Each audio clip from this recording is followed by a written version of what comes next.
Hello student, आज बहुत time बाद आपके सामने आया हूँ, मौका मिला है। आज एक छोटे से टॉपिक को लेकर मैं आया हूँ। एनसीईआरटी का टॉपिक है प्यूरिफिकेशन। कुछ बातें आपसे करनी है, थोड़ी देर बात करेंगे। आओ पहले डील करते हैं छोटा सा टॉपिक प्यूरिफिकेशन। लेकिन ये टॉपिक जब आप पढ़ें तो अगेन आपके पास ये बुकलेट होनी चाहिए, सरफेस केमिस्ट्री वाली, जिसमें आपने पॉलीमर पढ़ा था। इस बुकलेट के पेज नंबर 17 पर ये चैप्टर है प्यूरिफिकेशन। तो जब भी आप पढ़िएगा ये बुकलेट आपके पास होनी चाहिए और कानों में लीड होनी चाहिए। ठीक है, तो चलो स्टार्ट करते हैं चैप्टर प्यूरिफिकेशन।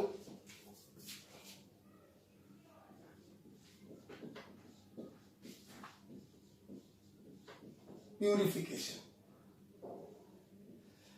अच्छा बेटा, एक मिनट रुक जाओ जरा, मुझे एक चीज याद आ रही है।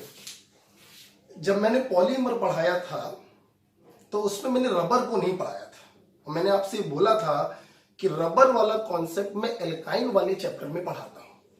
फिर भी बहुत सारे बच्चों के मैसेज आए कि सर रबर बता दीजिए, रबर बता दीजिए। तो एक काम करते हैं, इसको 10 मिनट के लिए रोक देते हैं और पहले थोड़ा सा रबर के बारे में पढ़ लेते हैं। और इसी बुकलेट में पॉलीमर के बारे में भी दिया गया है, तो आप चाहो तो जो मैं रबर के बारे में पढ़ा रहा हूं आप उसको इसी पर लिख सकते हो। आई थिंक पेज नंबर 32 खाली पढ़ाऊंगा, 32 पे लिख सकते हो। ठीक है, तो इसको थोड़ा देर में चालू करते हैं। एक छोटा सा कॉन्सेप्ट है रबर के बारे में, वो देख लो। जब एल्काइन पढ़ाऊंगा तो दोबारा से वहां पे पढ़ लेना। ठीक है, क्या है सुनो। ये एसिटिलीन आपको मालूम है, CH ट्रिपल बॉन्ड CH। जब एसिटिलीन को अपन ट्रीट करते हैं अमोनियम क्लोराइड से इन प्रेजेंस ऑफ क्यूप्रस क्लोराइड, तो इस एसिटिलीन का डाइमेराइजेशन होता है। मींस इसके दो मॉलिक्यूल आपस में मर्ज होंगे। कैसे मर्ज होंगे? सिंपल एडिशन हो जाएगा, पाई बॉन्ड कटा, प्लस माइनस, यहां पर ये प्लस है, ये क्या है माइनस,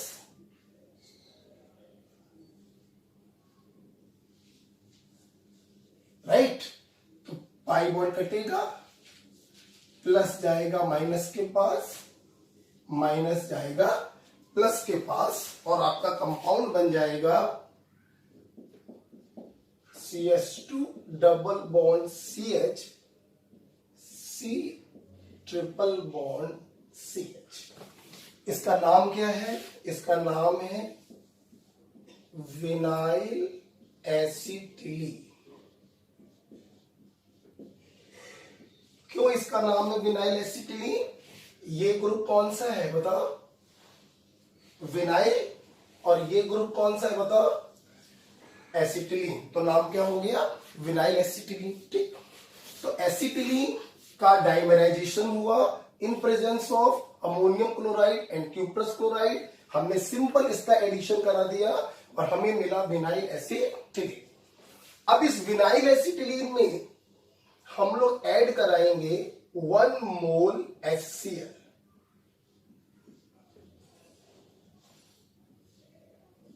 1 मोल HCl। इस HCl का मार्गोनिक आपसे एडिशन होगा। अब यहां पर क्वेश्चन ये है कि इसका एडिशन हम डबल बॉन्ड के अराउंड करें या ट्रिपल बॉन्ड के अराउंड करें। तो सुनना मेरी बात, आपने रिएक्शन मैकेनिज्म में भी पढ़ा होगा, एल्काइन में दोबारा पढ़ेंगे कि इलेक्ट्रोफिलिक एडिशन के लिए डबल बॉन्ड बोले तो alkene are more reactive than triple bond बोले तो एल्काइन।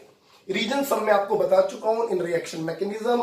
क्योंकि डबल बॉन्ड में जब इलेक्ट्रोफाइल ऐड करेगा तो मोर स्टेबल कार्बोकेटाइन बनेगा, और ट्रिपल बॉन्ड में जब इलेक्ट्रोफाइल अटैक करेगा तो लेस स्टेबल कार्बोकेटाइन बनेगा। तो इसमें कोई शक नहीं है कि इस HCl का एडिशन डबल बॉन्ड के अराउंड होना चाहिए, क्योंकि double bond is more reactive than triple bond. लेकिन ऐसा नहीं होता। क्यों नहीं होता? जस्ट ए मिनट, ये जो HCl है ये डबल बॉन्ड के अराउंड ऐड नहीं होगा, ये ट्रिपल बॉन्ड के अराउंड ऐड होगा। ऐसा क्यों हो रहा है, ये उल्टा सीधा क्यों हो रहा है, अभी थोड़ी देर में बताते हैं, सुनना। सिंपल, पाई बॉन्ड कटा, ट्रिपल बॉन्ड के बाद मार्कोनिक आपसे एडिशन हो गया, H प्लस वहां जाएगा जहां हाइड्रोजन ज्यादा है, माइनस वहां जाएगा जहां हाइड्रोजन कम है, और ये देखो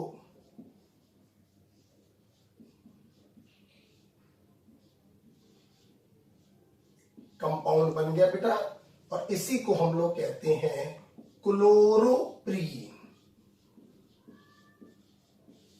बेटा बोलो क्या कहते हैं, क्लोरोप्रीन।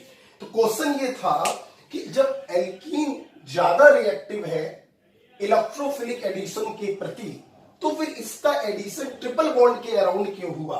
आंसर आपके सामने है। जब ये HCl ट्रिपल बॉन्ड के अराउंड ऐड हुआ तो बनने वाला जो कंपाउंड है वो कंजुगेटेड डाइईन है, हाईली स्टेबल प्रोडक्ट है, इसलिए इसका एडिशन डबल बॉन्ड के अराउंड ना होकर ट्रिपल बॉन्ड के अराउंड होता है। तो ये पॉइंट भी मैं नीचे लिख दे रहा हूं, यहां पे आप लोग लिखिएगा, मुझे दिक्कत हो रही मैं यहां पे लिख रहा हूं। although alkene is more reactive for electrophilic addition reaction, but still HCl acts across triple bond due to formation of more stable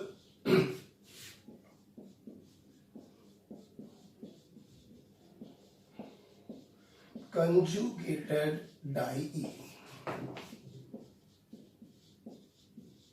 इसको आप यहां पे लिखिएगा सब लोग इसके नीचे। ओके, तो आज हम लोग देखा acetylene undergoes dimerisation in presence of ammonium chloride and cuprous chloride. Simple addition करा दो, विनाइल एसिटिलीन बनेगा, इसमें 1 मोल HCl का एडिशन होगा according to Markovnikov of flow. Addition होना चाहिए डबल बॉन्ड के क्रॉस, लेकिन होता है ट्रिपल बॉन्ड के cross due to formation of conjugated diene and this product is called chloroprene. यही क्लोरोप्रीन जब पॉलीमराइज होता है तो हमको प्राप्त होता है neoprene which is a synthetic rubber. तो इसका आप चाहो तो स्क्रीनशॉट एक ले लो।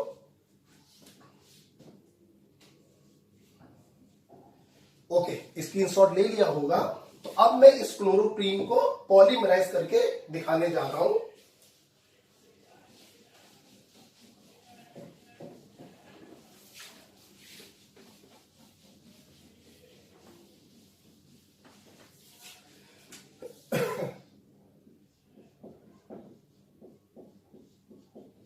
फार्मूला कोई भी याद नहीं करेगा क्लोरोप्रीन का, सिंपल दिमाग में रखेंगे। एसिटिलीन का जब डाइमराइजेशन होता है बनेगा विनाइल एसिटिलीन, HCl का एडिशन कराएंगे बनेगा chloroprene. So no use to learn this structure, this formula. अब इसको अपन लोग कराएंगे पॉलीमराइज। कराने का तरीका पॉलीमर में भी सीख रखा है, फिर से देख लो। पाई बॉन्ड ब्रेक हुए, चारों कार्बन का एक एक वैलेंसी फ्री हो गया, इन दोनों कार्बन ने अपनी वैलेंसी को मिला लिया और इन दोनों कार्बन की वैलेंसी क्या हो गई, खाली हो गई, और इन खाली वैलेंसी से ये जुड़ते चले जाएंगे। तो ये देखो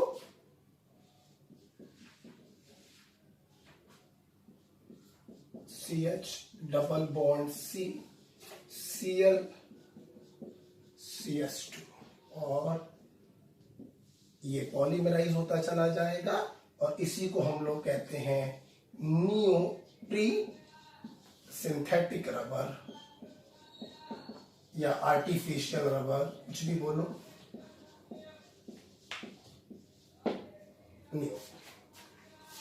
राइट। अब जो स्ट्रक्चर क्लोरोप्रीन का है, जिसको पॉलीमराइज करके हमने सिंथेटिक रबर नियोप्रीन बनाया। बिल्कुल वही स्ट्रक्चर होता है आइसोप्रीन का भी। अंतर बस इतना है, क्लोरोप्रीन में जहां पे Cl होगा, आइसोप्रीन में वहां पर CH3 होगा। स्क्रीनशॉट लेना है तो ले लो। ओके, तो अब जरा मैं आइसोप्रीन को डील करने जा रहा हूं। मैं इसको रब कर रहा हूं।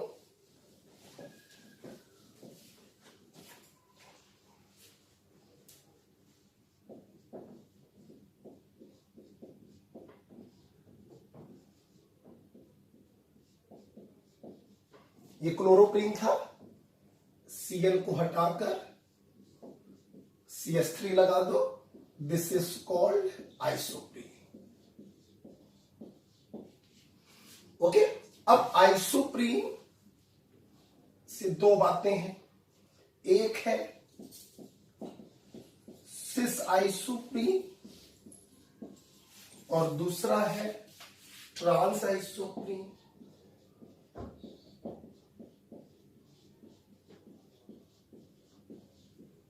फार्मूला दोनों का सेम है। Cis isoprene on polymerization give natural rubber,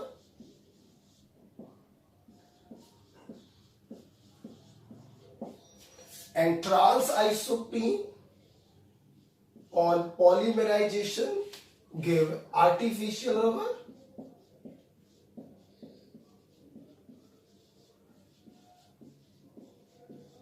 gutta पार्चा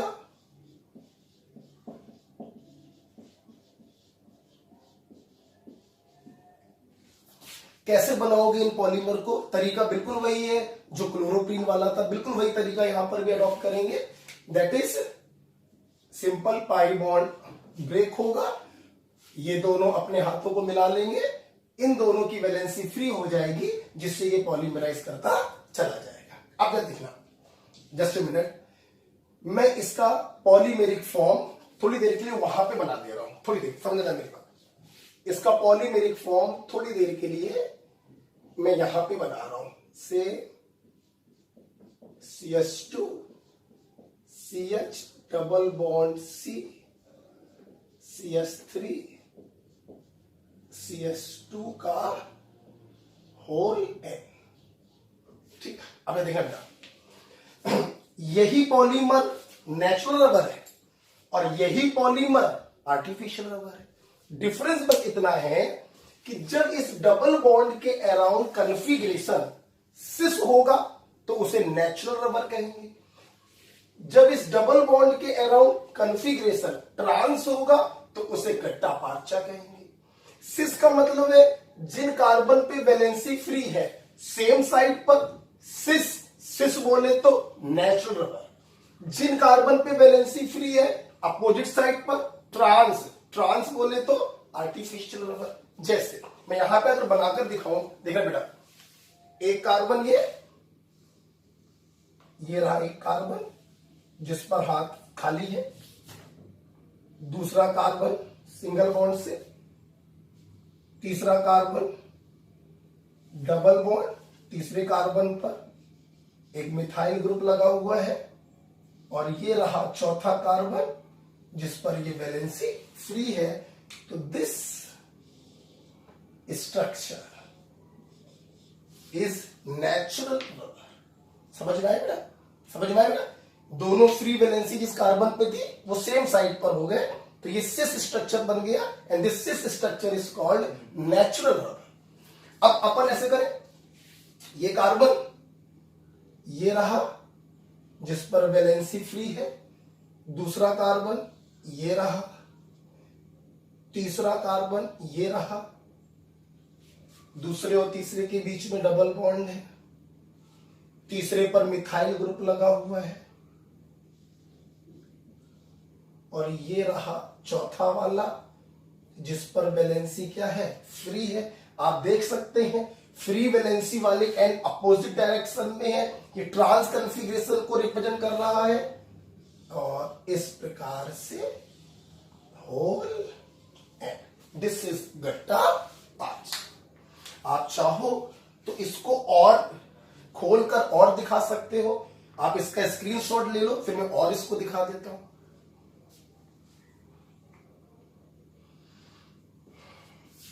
screenshot ले लिया होगा तो आप चाहो तो इसको और एलेबोरेट करके दिखा सकते हो और उसको भी और एलेबोरेट करके दिखा सकते हैं।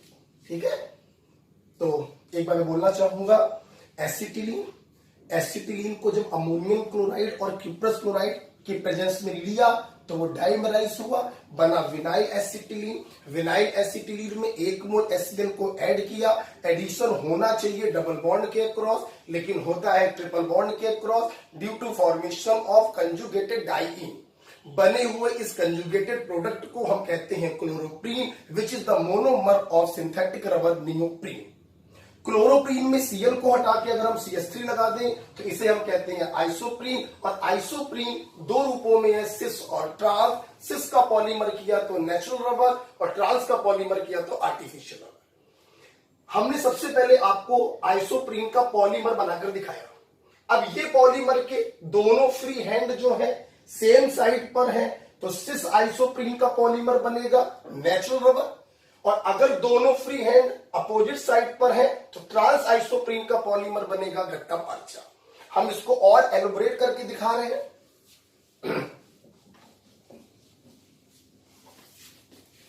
इसको रब नहीं कर रहे हैं क्योंकि इसी को देख के आपको समझ में आएगा। तो देखना बेटा, सिस की बात करें, एक कार्बन ये, दूसरा कार्बन, तीसरा कार्बन, तीसरे पर ये मिथाइल ग्रुप लगा हुआ है, चौथा कार्बन। अब इसके दूसरी यूनिट जुड़ेगी इसी से, ये देखिए दूसरी यूनिट जोड़ दी। दूसरी यूनिट का ये पहला कार्बन होगा, दूसरी यूनिट का ये दूसरा कार्बन, दूसरी यूनिट का ये तीसरा कार्बन जिस पर मिथाइल ग्रुप, दूसरी यूनिट का ये चौथा कार्बन जिस पर वैलेंसी फ्री होगी। अब दूसरी यूनिट से तीसरी यूनिट जुड़ेगी, तीसरी यूनिट का ये पहला कार्बन, तीसरी यूनिट का ये दूसरा कार्बन, तीसरी यूनिट का ये तीसरा कार्बन जहां पे डबल बॉन्ड है, एक सब्स्टिट्यूएंट है मिथाइल, तीसरी यूनिट का ये चौथा कार्बन, एंड सो ऑन, तो जुड़ते चले जाएंगे। यही है आपका नेचुरल रबर, यही है आपका नेचुरल रबर। इससे पहले मैंने शॉर्ट फॉर्म बनाया था, ये मैंने इलेबोरेट करके दिखा दिया। और ध्यान से अगर देखें तो 1 2 3 4 और ये सब्स्टिट्यूएंट, ये यूनिट बार बार रिपीट हो रही है, तो आप ऐसे लिख सकते हैं। सो दिस इज नेचुरल रबर। आपको बनाना है आर्टिफिशियल रबर, गट्टा पार्चा का एलिबोरेट करके बनाना है, आप उसका भी बना सकते हो। इधर देखो, देखो जैसे ये रहा पहला कार्बन पहली यूनिट का, दूसरा कार्बन, तीसरा कार्बन जिस पर ये सब्स्टिट्यूएंट लगा, और ये चौथा कार्बन। ट्रांसफॉर्म में हो गया। अब इस फ्री हैंड से दूसरी यूनिट का पहला कार्बन जुड़ गया, दूसरा कार्बन दूसरी यूनिट का, तीसरा कार्बन दूसरी यूनिट का जिस पर मिथाइल ग्रुप लगा होगा, और ये चौथा कार्बन दूसरी यूनिट का।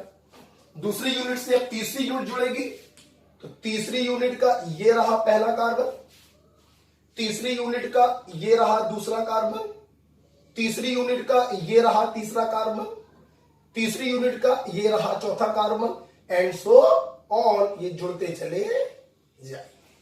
तो अगर हम लोग ध्यान से देखें तो हर डबल बॉन्ड के अराउंड कन्फिगरेशन ट्रांस है, कन्फिगरेशन ट्रांस है, कन्फिगरेशन ट्रांस है। So this is artificial rubber, gutta percha.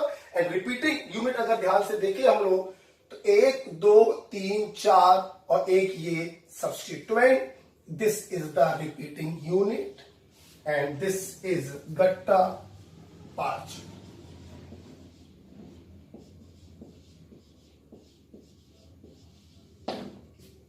Okay, आपको स्क्रीनशॉट लेना, आप स्क्रीनशॉट ले लो, मैं 2 सेकंड के लिए हट रहा हूं। राइट बेटा, तो ये हमने इलेबोरेट करके देखा नेचुरल रबर को जो सिस आइसोप्रीन से बना और आर्टिफिशियल रबर गट्टा पार्चा को जो ट्रांस आइसोप्रीन से बना। एक क्वेश्चन था जो आईआईटी एडवांस 2016 में पूछा गया, तो उस क्वेश्चन को कराने के लिए एक सवाल है, ये मैं हटा दे रहा हूं।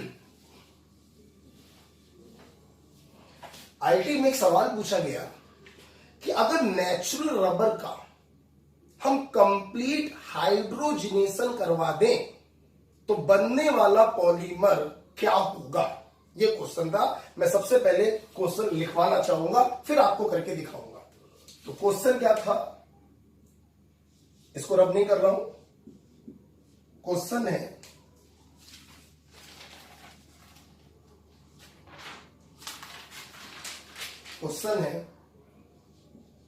On complete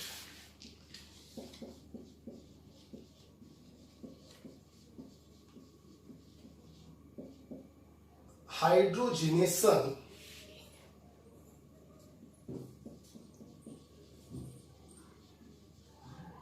natural rubber produces. पहला ऑप्शन था पॉली प्रोपाइलीन कोपॉलीमर। दूसरा ऑप्शन था पॉली ब्यूटाइलीन कोपॉलीमर। तीसरा ऑप्शन था वल्कुनाइज्ड रबर। जगह नहीं है, चौथा ऑप्शन मैं यहां पे लिख रहा हूं। चौथा ऑप्शन था एथिलीन प्रोपाइलीन कोपॉलीमर।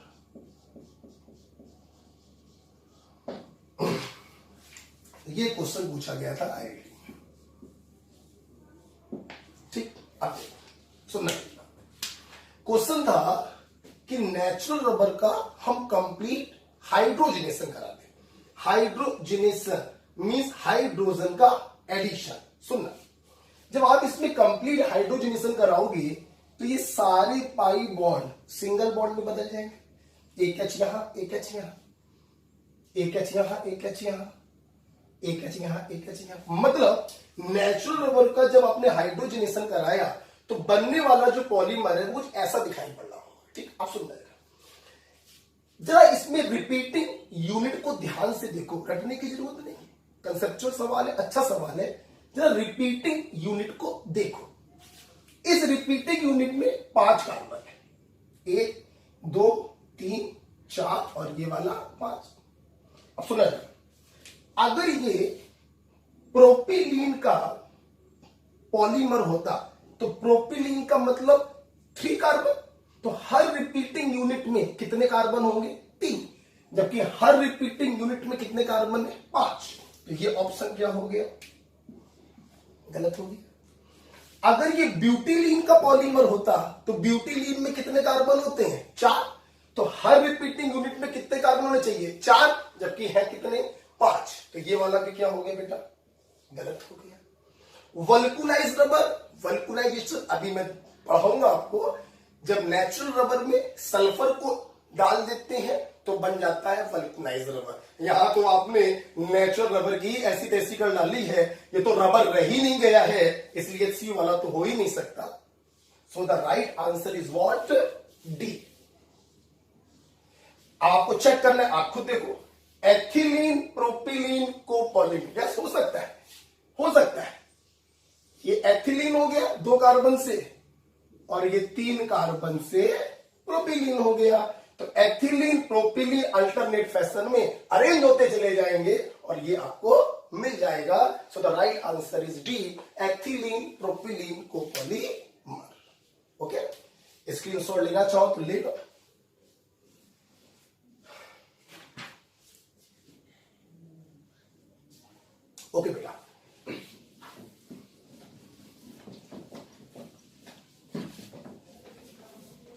ये मैं घर पर वीडियो बना रहा हूं, इसलिए लीड लगाकर जरूर इसको सुनिएगा और बुकलेट सामने होनी चाहिए।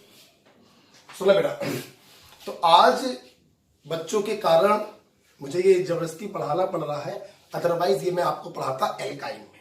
फिर भी देख लो, एसिटिलीन डाइमराइजेशन हुआ in presence of ammonium chloride and cuprous chloride, हमें मिला विनाइल एसिटिलीन, 1 मोल HCl को ऐड किया, होना चाहिए डबल बॉन्ड के अक्रॉस, लेकिन हुआ ट्रिपल बॉन्ड के across due to formation of conjugated diene. बने हुए इस प्रोडक्ट को हमने नाम दिया क्लोरोप्रीन, जिसका पॉलीमर होता है सिंथेटिक रबर नियोप्रीन। दोनों पाई बॉन्ड ब्रेक होंगे, बीच के दोनों कार्बन अपने हाथ को मिला लेंगे और किनारे वाले कार्बन के द्वारा ये जुड़ते चले जाएंगे। क्लोरोप्रीन के Cl को हटा के CH3 लगा दें तो उसे हम लोग कहते हैं आइसोप्रीन। आइसोप्रीन दो प्रकार का, सिस आइसोप्रीन जिससे बनेगा नेचुरल रबर, ट्रांस आइसोप्रीन जिससे बनेगा आर्टिफिशियल रबर गट्टा पार्चा। अब एक बात, लास्ट बात है, सुनो, ये जो नेचुरल रबर है, नेचुरल रबर ये बहुत ही कमजोर होता है, वीक, लो टेंसाइल स्ट्रेंथ।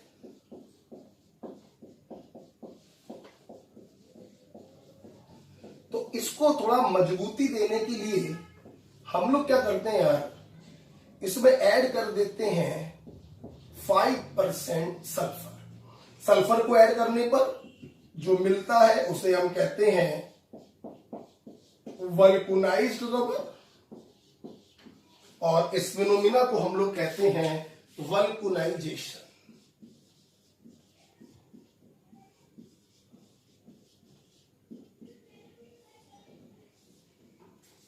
कभी कभी वल्कुनाइजेशन के दौरान क्या होता है, सल्फर का परसेंटेज बहुत ज्यादा हो जाता है, तो if percentage of sulfur approaches around 20%, then it is called ebonite.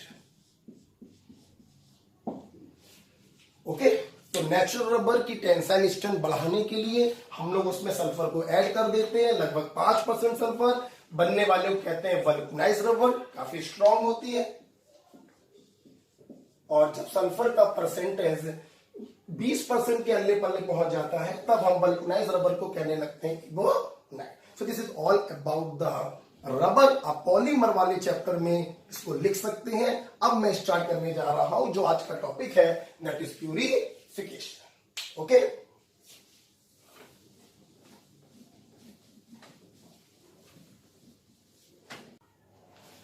अब हम लोग को पढ़ना था प्यूरिफिकेशन।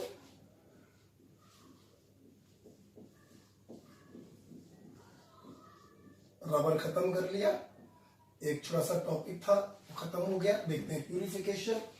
What is purification? एक सिंपल सी बात है, नाम से समझ में आ रहा है कि किसी ऑर्गेनिक कंपाउंड से इंप्योरिटी को अलग करना इज कॉल्ड प्यूरिफिकेशन। लिखना कुछ भी नहीं है, सीट में सब कुछ लिखा हुआ है, मैं ऐसे लिख दे रहा हूं।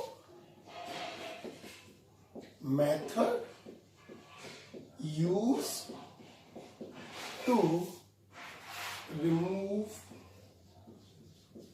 impurity from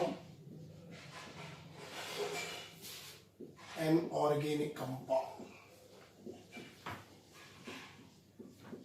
is called purification.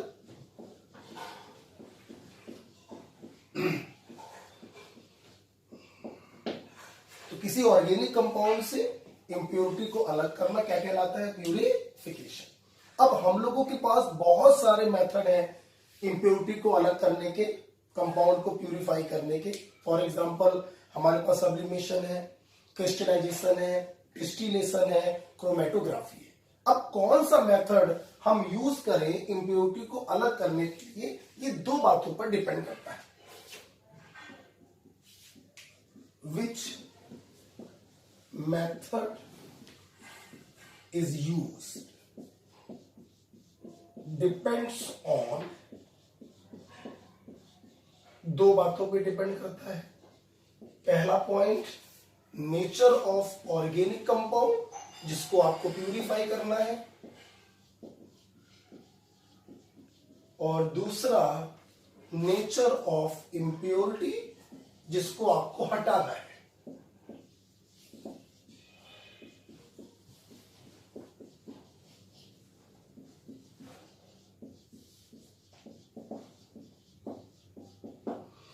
Question ये आ सकता है मेडिकल में कि which method is use to purify an organic compound is depends on option A nature of organic compound which is purified, option B nature of impurity, option C both of this, option D none of this.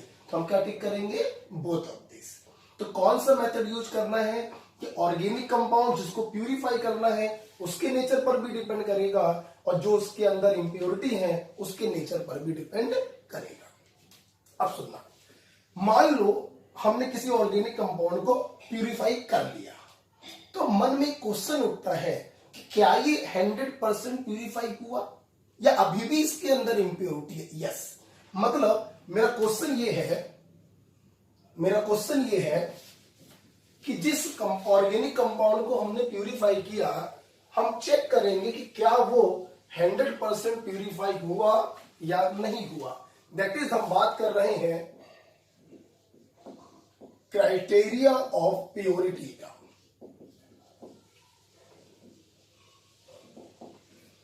Booklet आपके पास है, इस point को और पढ़ लो, फिर हम लोग booklet से इसको रीड करेंगे। जो चीजें बुकलेट में नहीं लिखी होंगी मैं बोलूंगा, आप वहां लिखेंगे। अपने मन से कुछ नहीं लिखना, अभी सिर्फ देखो। तो अब हमारा क्वेश्चन ये है कि हमने जिस ऑर्गेनिक कंपाउंड को प्यूरिफाई किया, क्या वो 100% प्योर हुआ? तो आओ जरा चेक करें। तो प्योरिटी को चेक करने के हमारे पास 3 तरीके हैं।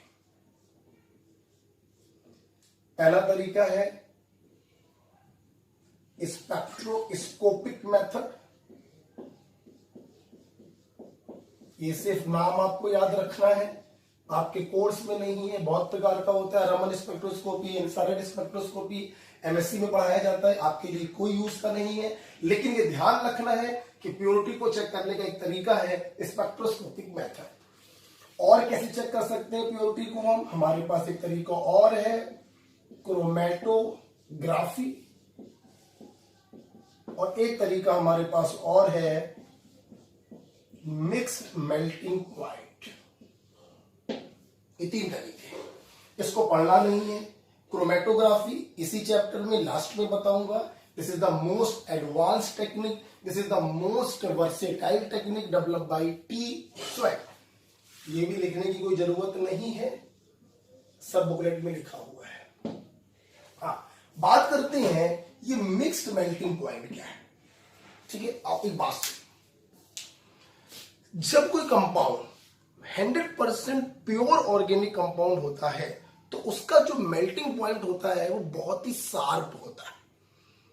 शार्प मेल्टिंग पॉइंट का मतलब ये नहीं कि तीखा होता है, पैना होता है। शार्प मेल्टिंग पॉइंट का मतलब है कि मान लो कोई ऑर्गेनिक कंपाउंड है, उसका मेल्टिंग पॉइंट है 120 डिग्री सेल्सियस।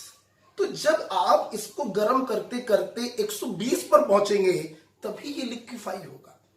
ऐसा नहीं होगा कि आप 70 डिग्री पे गर्म कर रहे हो, 90 डिग्री पे गर्म कर रहे हो, ये लिक्विफाइड हो जाए, ऐसा नहीं होता।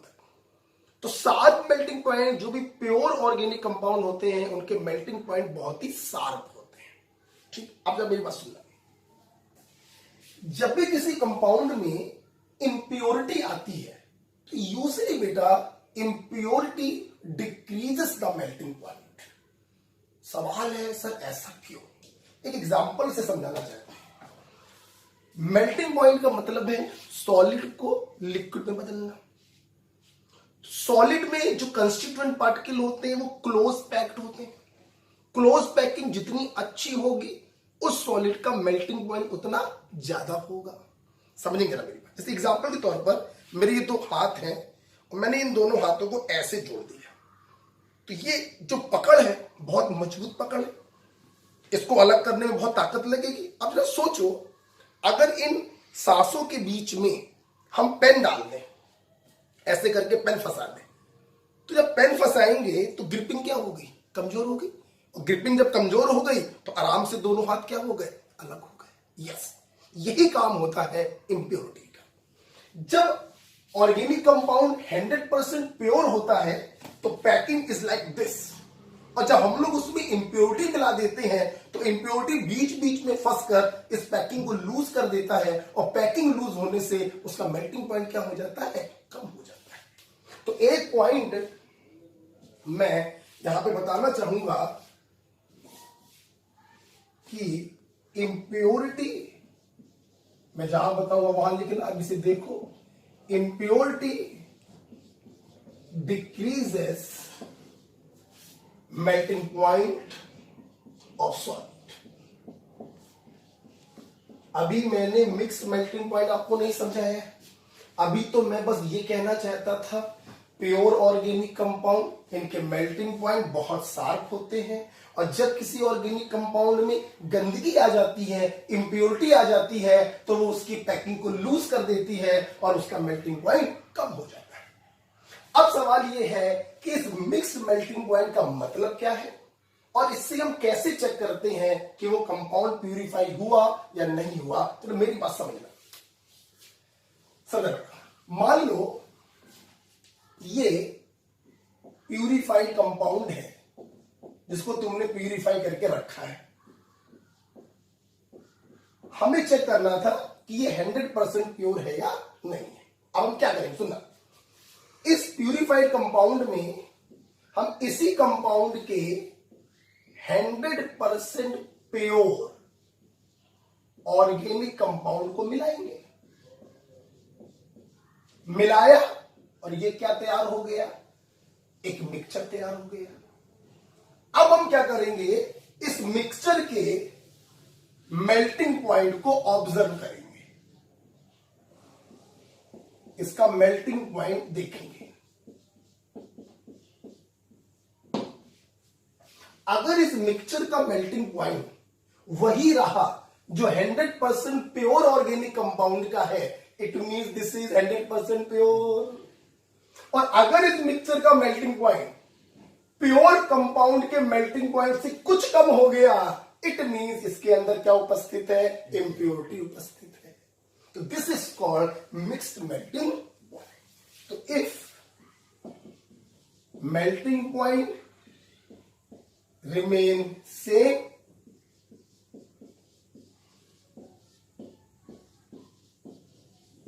if melting point remains same, then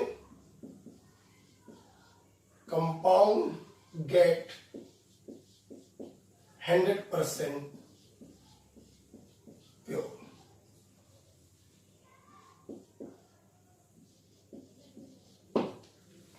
और and if जगह नहीं है, आप इसी कंटिन्यू लिखिएगा हम जब बताएंगे, and if melting point little decreases, it means compound is not 100% pure. Okay, तो मैं फिर से एक बात बोलना चाहूंगा, ध्यान सुनना, फिर से बताएंगे। प्यूरिफिकेशन का मतलब क्या है, किसी ऑर्गेनिक कंपाउंड से इंप्योरिटी को अलग करना कहलाता है प्यूरिफिकेशन। हमारे पास बहुत सारे मेथड हैं, हम किस मेथड का इस्तेमाल करें ये डिपेंड करता है नेचर ऑफ ऑर्गेनिक कंपाउंड पर और नेचर ऑफ इंप्योरिटी पर। अब तीसरा क्वेश्चन ये था कि हमने जिसको प्यूरिफाई किया वो 100% प्यूरिफाई हुआ या नहीं हुआ, इसे कैसे चेक करें। तीन तरीके हमारे पास है, स्पेक्ट्रोस्कोपिक मेथड हमारे पास है, क्रोमेटोग्राफिक मेथड हमारे पास है, और मिक्स्ड मेल्टिंग पॉइंट हमारे पास है। स्पेक्ट्रोस्कोपिक मेथड हमें पढ़ना नहीं है, बस याद रखिए। क्रोमेटोग्राफी मेथड इसी चैप्टर में लास्ट में पढ़ाऊंगा। बात आती है मिक्स्ड मेल्टिंग पॉइंट क्या है, सुनना। यहां पे सबसे पहले हम लोगों ने सीखा कि impurity decreases melting point of solid. क्या सीखा, pure organic compound close packing बहुत ज्यादा होगा, मेल्टिंग पॉइंट बहुत ज्यादा होगा। इम्प्योरिटी बीच बीच में आ जाएगा, पैकिंग लूज हो जाएगा, पैकिंग लूज हो जाएगा, मेल्टिंग पॉइंट कम हो जाएगा। तो impurity decreases the melting point of solid. अब सवाल था मिक्स्ड मेल्टिंग पॉइंट क्या होता है। हमने क्या किया, जिस सब्सटेंस को प्यूरिफाई किया उसको लिया और उसमें उसी के 100% प्योर ऑर्गेनिक कंपाउंड को डालकर एक मिक्सचर तैयार कर लिया। अब इस मिक्सचर का हम मेल्टिंग पॉइंट ऑब्जर्व करेंगे। अगर melting point pure organic compound के मेल्टिंग पॉइंट के बराबर आया तो ये 100% प्योर माना जाएगा, और अगर मिक्सचर का मेल्टिंग पॉइंट थोड़ा कम हो गया तो ये इम्प्योर माना जाएगा। This is called mixed melting point. Clear? Sheet खोलो, शीट खोलेंगे सब लोग, देखो शीट में पहला पॉइंट लिखा, various method used for purification of organic compound are based on the nature of compound and nature of impurity present in it. दूसरा point है criteria of purity. Criteria of purity में आपके पास लिखा हुआ है मिक्स मेल्टिंग पॉइंट, ब्रैकेट में लिखा हुआ है different types of chromatographic method and spectroscopic technique. आप क्या करेंगे, इसी पेज के हाशिए पर ये पॉइंट लिखो, लिखो इसी पेज के हाशिए पे लिखो, impurity decreases melting point of solid. Right, next जहां पे लिखा हुआ है क्राइटेरिया ऑफ प्योरिटी, उसी के आगे जगह खाली पड़ी हुई है, उस खाली जगह में ऐसे करके ये पूरा प्रोग्राम लिख लो, थोड़ा छोटा छोटा लिखिएगा, ये पूरा प्रोग्राम लिखिए, एक ही लाइन में लिख डालिए, purified compound plus 100% pure organic compound, mixture बनाया, इस मिक्सचर का मेल्टिंग पॉइंट देखेंगे, if melting point remain same then compound is 100% pure. Continue करिए, if melting point little decreases it means compound is not 100% pure. Right, next एक question है, अगर आपको ये मिक्स्ड मेल्टिंग पॉइंट समझ में आया है तो एक क्वेश्चन हम आपको इस पे कराना चाहेंगे। एक बात सुनो, जो भी क्वेश्चन मैं इस चैप्टर में कराऊं, किसी फेयर कॉपी से एक पेज निकाल लीजिएगा, वो क्वेश्चन उसी पेज पर लिखिएगा और बीच में लगा लीजिएगा। ठीक है, तो क्वेश्चन करवाने जा रहे हैं, अगर मिक्स मेल्टिंग पॉइंट समझ में आया है तो इसके ऊपर एक क्वेश्चन करा रहे हैं।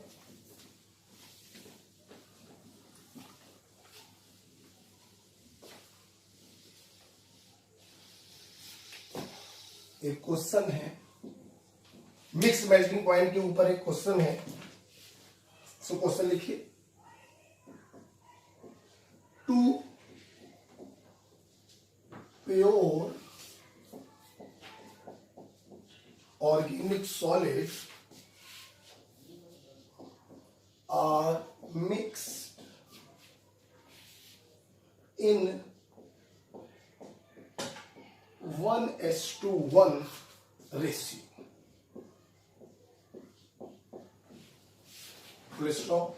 The formed mixture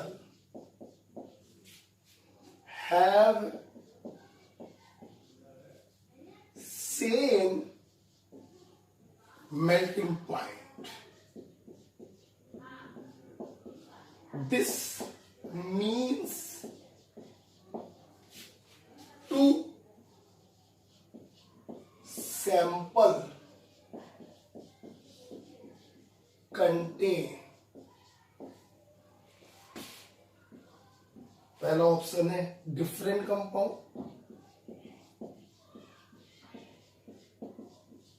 ध्यान दीजिएगा जरा, दूसरा ऑप्शन है सेम कंपाउंड,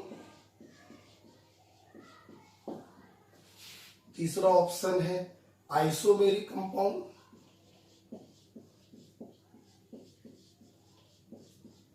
और चौथा ऑप्शन है आइसो स्ट्रक्चरल कंपाउंड।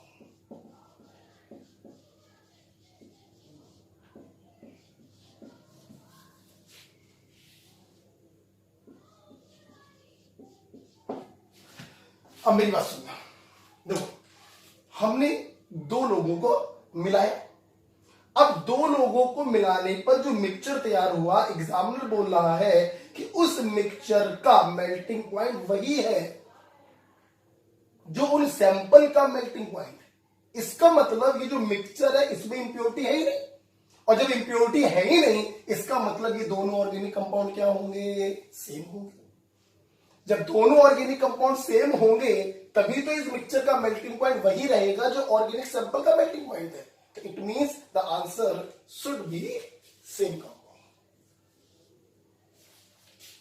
एक बात सुनो बेटा, एक बात सुनो। मान लो एक प्योर कंपाउंड है, लिखा प्योर ए है और एक मेरे पास प्योर बी है। तुमने इन दोनों को मिलाया, समझा मेरी बात? तो जब आपने इसको मिलाया तो अब इस ए के लिए बी इंप्योरिटी हो गई और इस बी के लिए ए इंप्योरिटी हो गई। तो हम तो यही कहेंगे ना कि ये मिक्सचर हमारा कैसा है, इम्प्योर। इस क्वेश्चन में क्या कह रहा था कि हमने दो ऑर्गेनिक कंपाउंड को मिलाया और मिलाने पर जो मिक्सचर बना उसका मेल्टिंग पॉइंट वही है। तो ये तभी पॉसिबल है जब ये सैंपल प्योर हो, और ये सैंपल प्योर तभी हो सकता है जब या तो ये दोनों ए हो और या फिर ये दोनों बी भी। It means both compound are the same compound. Clear? इसको लिख लीजिएगा। अब इसी के ऊपर एक दूसरा क्वेश्चन है।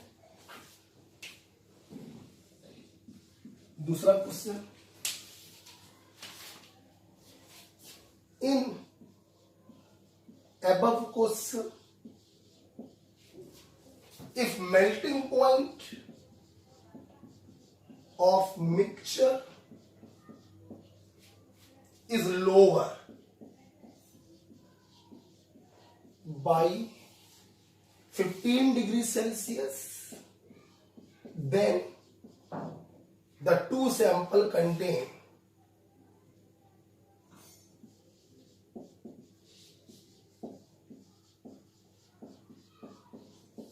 समझ तो गए होगे, मिलाने पर मेल्टिंग पॉइंट कम हो रहा है, इसका मतलब जो मिक्सचर है वो इम्प्योर है, और मिक्सचर इम्प्योर का मतलब है दोनों ऑर्गेनिक कंपाउंड अलग अलग होंगे। ऑप्शन चारों वही है, मैं लिख नहीं रहा हूं, ऑप्शन जगह नहीं है। Different compound, same compound, isomeric compound, isostructural compound, and the answer is different compound. बड़ा बड़ा क्लियर हो रही है? तो एक बार फिर से, प्यूरिफिकेशन, किसी ऑर्गेनिक कंपाउंड से इंप्योरिटी को अलग करना प्यूरिफिकेशन कहलाता है। कौन सा मेथड यूज करें ये दो बातों पे डिपेंड करता है, नेचर ऑफ ऑर्गेनिक कंपाउंड क्या है और नेचर ऑफ इंप्योरिटी क्या है। अब बात करें कि what is the criteria of purity, हम कैसे चेक करेंगे हमारा प्यूरिफिकेशन 100% हुआ या नहीं हुआ। तीन तरीके हैं, स्पेक्ट्रोस्कोपिक मेथड है, क्रोमेटोग्राफी वाला तरीका है, और मिक्स मेल्टिंग पॉइंट वाला तरीका है। स्पेक्ट्रोस्कोपिक हमें पढ़ना नहीं है, क्रोमेटोग्राफी इसी चैप्टर के लास्ट में पढ़ाएंगे। बात आती है मिक्स्ड मेल्टिंग पॉइंट क्या होता है, सुनिएगा बेटा। प्योर ऑर्गेनिक कंपाउंड के मेल्टिंग पॉइंट बहुत ही शार्प होते हैं। जब उसमें कोई इंप्योरिटी आ जाती है, इंप्योरिटी बीच बीच में जाकर उसकी क्लोज पैकिंग को लूज कर देती है, क्लोज पैकिंग लूज होने से मेल्टिंग पॉइंट कम हो जाता है। मतलब इम्प्योर ऑर्गेनिक कंपाउंड का melting point pure organic compound से कम होता है। हमने क्या किया, जिस कंपाउंड को हमने प्यूरिफाई किया उसको लिया, उसमें उसी के 100% प्योर ऑर्गेनिक कंपाउंड को मिलाकर एक मिक्सचर तैयार किया। अब इस मिक्सचर के मेल्टिंग पॉइंट को ऑब्जर्व किया। अगर मेल्टिंग पॉइंट वही रहा जो 100% प्योर ऑर्गेनिक कंपाउंड का है, it means sample get 100% purified.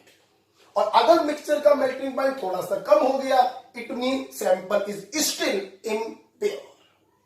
इसी चीज पर, मिक्स मेल्टिंग पॉइंट पर मैंने दो क्वेश्चन कराए कि दो ऑर्गेनिक कंपाउंड को मिलाया, मिलाने पर एक मिक्सचर बना, मिक्सचर के मेल्टिंग पॉइंट पे कोई फर्क नहीं पड़ा। इसका मतलब ये मिक्सचर क्या है, प्योर है।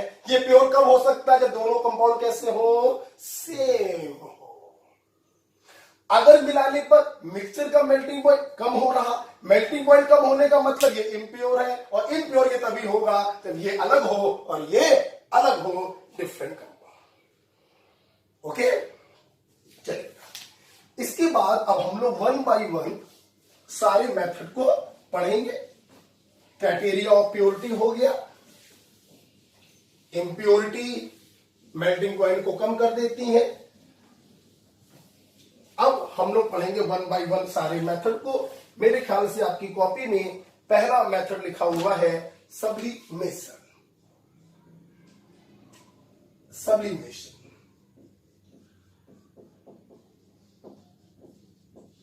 सब्लिमेशन आपको मालूम होगा, कुछ ऑर्गेनिक कंपाउंड ऐसे होते हैं, कुछ ऑर्गेनिक सॉलिड ऐसे होते हैं जिन्हें गर्म करने पर वो डायरेक्ट वेपर फेज में बदल जाते हैं। This phenomena is called sublimation, और ऐसे सॉलिड कहलाते हैं सबलाइन सॉलिड।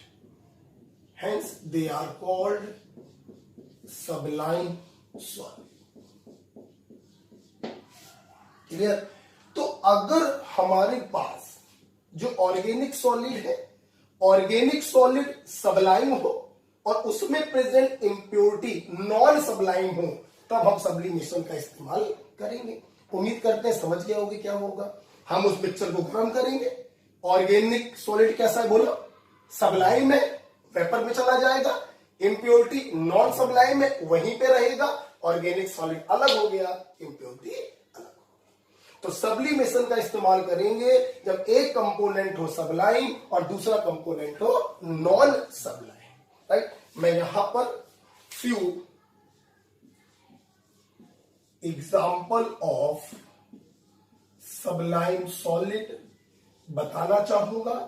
आपके बुकलेट में सब लिखा हुआ है, जो नहीं लिखा होगा जब मैं कहूंगा तब लिखना। एग्जाम्पल के तौर पर बेंजोइक एसिड, नैप्थेलीन, ये याद करना है बेटा, anthracene,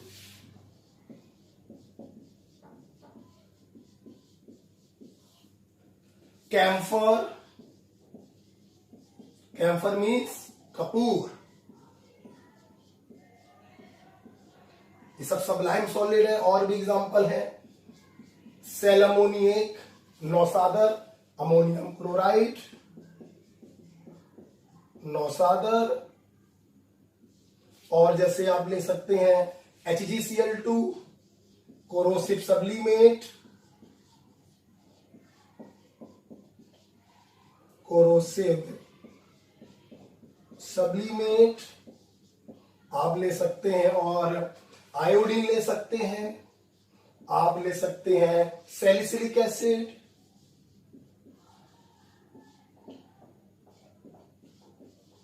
these are the few example of sublime solid। Okay, तो ध्यान रखने का बेटा, बेंजोइक एसिड सबलाइन सॉलिड है, इसमें उपस्थित इंप्योरिटी क्या होनी चाहिए, नॉन सबलाइन, तब आप बेंजोइक एसिड को प्यूरिफाई करोगे bye sublimation. Be careful.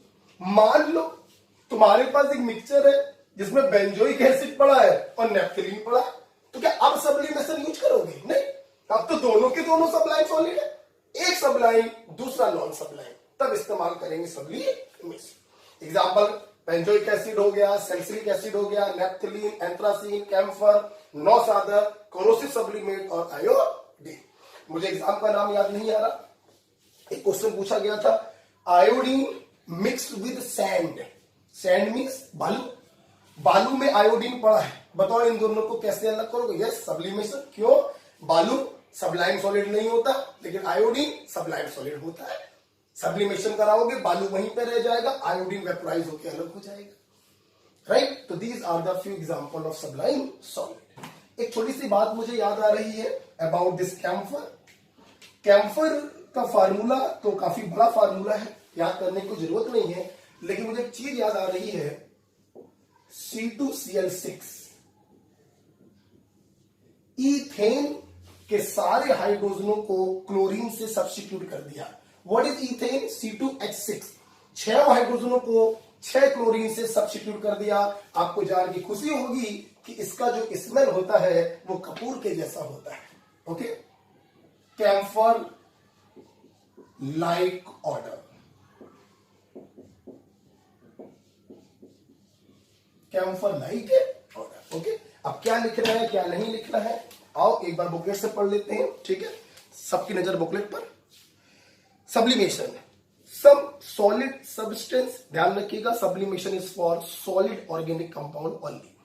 Some solid substance changes from solid to vapour state without passing through liquid state called sublime solid. This technology is used to separate sublimable compound from non-sublimable compound. कुछ example लिखे हैं, benzoic acid, naphthalene, anthracene, camphor, are few sublime solid. आप उसी के आगे या उसके नीचे कुछ ऐड कर लें, जैसे सैलिसिलिक एसिड नहीं लिखा है, इसको लिख लो। आयोडीन नहीं लिखा है, इसको लिख लो। कोरोसिव सब्लिमेट नहीं लिखा है, नौसादर नहीं लिखा है, ये 4 एग्जाम्पल नहीं लिखे, उसी के नीचे ऐड कर लो। ओके। और अगर जगह हो तो इसी पेज के हाशिए पर ये लिख लो, इसी पेज के हाशिए पर ये लिख लो। ओके, ठीक है। तो इस प्रकार से सब्लिमेशन हो गया। रब कर दे रहा हूं, तो जब तक मैं रब कर रहा हूं मैं अपनी बातों को बोल रहा हूं। ऑर्गेनिक कंपाउंड से इम्प्योरिटी को अलग करना कहलाता है प्यूरिफिकेशन। कौन सा मेथड यूज करोगे 2 बातों पे डिपेंड करेगा, नेचर ऑफ ऑर्गेनिक कंपाउंड और नेचर ऑफ इम्प्योरिटी। कैसे चेक करें हमने 100% प्यूरिफाई किया या नहीं किया? हमारे पास 3 तरीके हैं, स्पेक्ट्रोस्कोपिक मेथड है, क्रोमेटोग्राफी वाला तरीका है और mix melting point. Impurity close packing को लूज कर देती है, मेल्टिंग पॉइंट को कम कर देती है। जिसको प्यूरिफाई आपने किया उसमें उसी का 100% प्योर ऑर्गेनिक कंपाउंड मिलाओ और एक मिक्सचर बनाओ। मिक्सचर का मेल्टिंग पॉइंट वही रहा तो ये 100% प्योर है, घट गया तो ये इम्प्योर माना जाएगा। पहला तरीका हम लोगों ने देखा sublimation. When organic compound is sublime and impurity is non sublime then we use sublimation. Sublime solid वो होते हैं जिनको गर्म करने पर बिना लिक्विड स्टेट में बदले डायरेक्ट सॉलिड टू वेपर में कन्वर्ट हो जाते हैं। कुछ एग्जांपल बेंजोइक एसिड हो गया, naphthalene, anthracene, camphor, iodine, corrosive sublimate, नौसादर and salicylic acid are the few example of sublime solid. Question आ गया, बेंजोइक एसिड और नेप्थलीन का एक मिक्सचर है, बताओ कैसे सेपरेट करोगे? बोलो। सब्लिमेशन नहीं कर सकते सब्लिमेशन, क्योंकि दोनों के दोनों सबलाइम सॉलिड। हाँ, सवाल ये आ जाए आयोडीन में बालू मिली हुई है, बताओ कैसे सेपरेट करो? हाँ, तब सब्लिमेशन लगाएंगे क्योंकि बालू नॉन सबलाइम है और आयोडीन सबलाइम, राइट। दूसरा बेटा मेथड हमारे पास है क्रिस्टलाइजेशन। ये भी अच्छा टॉपिक है, क्वेश्चंस आते हैं इसके ऊपर। क्रिस्टलाइजेशन सुनिए, सबसे पहला पॉइंट तो वही है कि for solid organic compound sublimation भी सॉलिड के लिए होता है और क्रिस्टलाइजेशन भी सॉलिड ऑर्गेनिक कंपाउंड के लिए होता है। अब क्या होता है क्रिस्टलाइजेशन? एक पॉइंट आपको लिखना नहीं, आपकी कॉपी पे लिखा हुआ है। It is based on difference in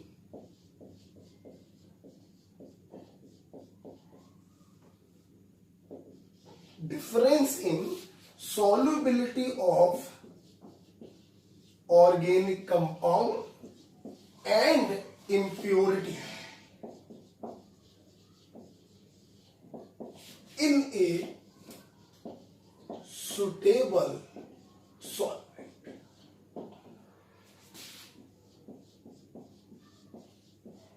underline करेंगे हम लोग, बहुत ही इंपॉर्टेंट पॉइंट है डिफरेंस इन सॉल्युबिलिटी। सबसे पहले तो ये समझ लो कि क्रिस्टलाइजेशन एक ऐसा प्यूरिफिकेशन मेथड है जो सॉल्युबिलिटी के कॉन्सेप्ट पर आधारित है।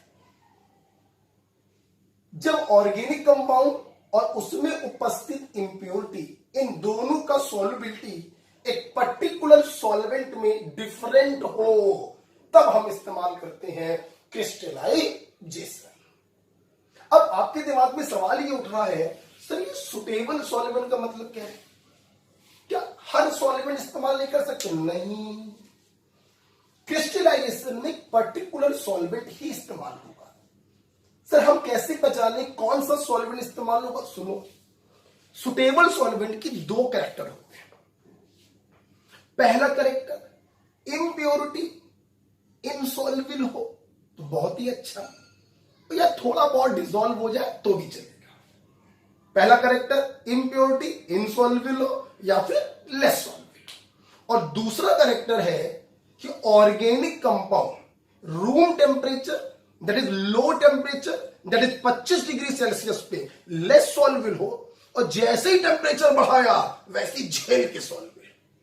तो ऐसे सॉल्वेंट का हम इस्तेमाल करते हैं इन क्रिस्टलाइजेशन। मैं फिर से अपनी बात रिपीट कर रहा हूं, सुटेबल सॉल्वेंट का मतलब है कि वो दो बातें फॉलो करे, इम्प्योरिटी बोलो इनसॉल्युबल हो या कंपैरेटिवली लेस सॉल्युबल हो, और pure organic compound room temperature पे ठीक ठाक सॉल्युबल हो, लेकिन जैसे ही टेम्परेचर बढ़ाया वैसे ही झेल के soluble. That solvent is used for crystallisation.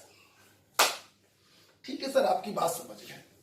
तो सर एक बात बस ये समझ में नहीं आई, इम्प्योरिटी इनसॉल्युबल हो, चलो ये तो समझ में आ गया सर, लेकिन ऑर्गेनिक कंपाउंड रूम टेम्परेचर पे लेस सॉल्युबल है और टेम्परेचर बढ़ाते ही झेल के सॉल्युबल हो जाए, इस कॉन्सेप्ट का क्या मतलब है?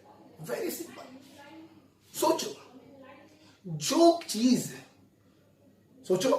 जो चीज टेम्परेचर बढ़ाने पर जितनी तेजी से डिसॉल्व होगी, टेम्परेचर कम करोगे, सिस्टम ठंडा करोगे, तो उतनी ही तेजी से क्रिस्टल के रूप में अलग हो जाएगी। यस, यहां पे कॉन्सेप्ट क्या होता है एक्चुअली बेटा, कि सुटेबल सॉल्वेंट हम ऐसा क्यों लेते हैं, रीजन सेम है कि रेट ऑफ क्रिस्टलाइजेशन, क्रिस्टलाइजेशन का मतलब क्रिस्टल के रूप में अलग हो जाना। क्रिस्टल मतलब जैसे शक्कर के दाने देखते हो, क्रिस्टल के रूप में अलग हो जाना, मिश्री और बड़े बड़े क्रिस्टल हो जाते हैं। तो rate of crystallisation on cooling is directly proportional to rate of dissolution on heating. जो चीज गर्म करने पर जितनी तेजी से डिसॉल्व होती है ना यार, वो चीज ठंडा करने पर उतनी ही तेजी से क्रिस्टल के रूप में अलग हो जाती है, उतनी ही तेजी से सॉल्यूशन को छोड़कर अलग हो जाती है। इसीलिए हम लोग ऐसा सॉल्वेंट यूज करते हैं जिसमें ऑर्गेनिक कंपाउंड रूम टेम्परेचर पे हल्का फुल्का सॉल्वेंट हो, क्योंकि जैसे टेम्परेचर बढ़ाया झेल के डिसॉल्व होगा। क्यों ऐसा? टेम्परेचर बढ़ाने पर जो चीज इतनी तेजी से डिसॉल्व होगी, ठंडा करने पर वो चीज उतनी तेजी से क्रिस्टल के रूप में अलग हो जाएगी और इंप्योरिटी वहीं पर पड़ी रहेगी। इसी फिनोमिना को कहते हैं क्रिस्टलाइजेशन। राइट बेटा?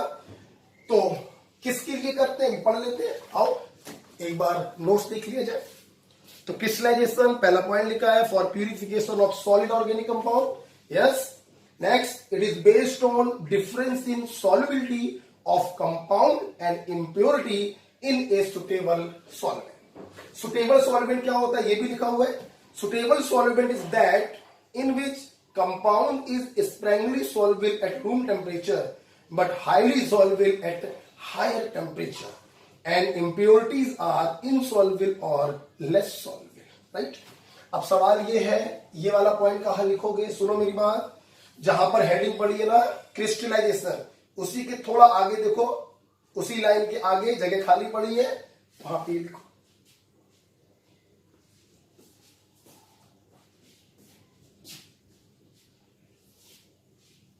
लिख लिया?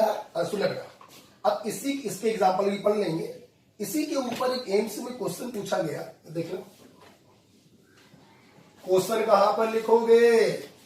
जो पन्ना आप अलग से चिपका रहे हैं, क्वेश्चन सारे वहीं पर लिखिएगा, क्योंकि यहां पे जगह नहीं है।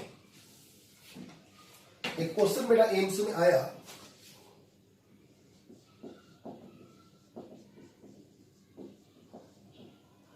विच solid is first crystallizes on cooling।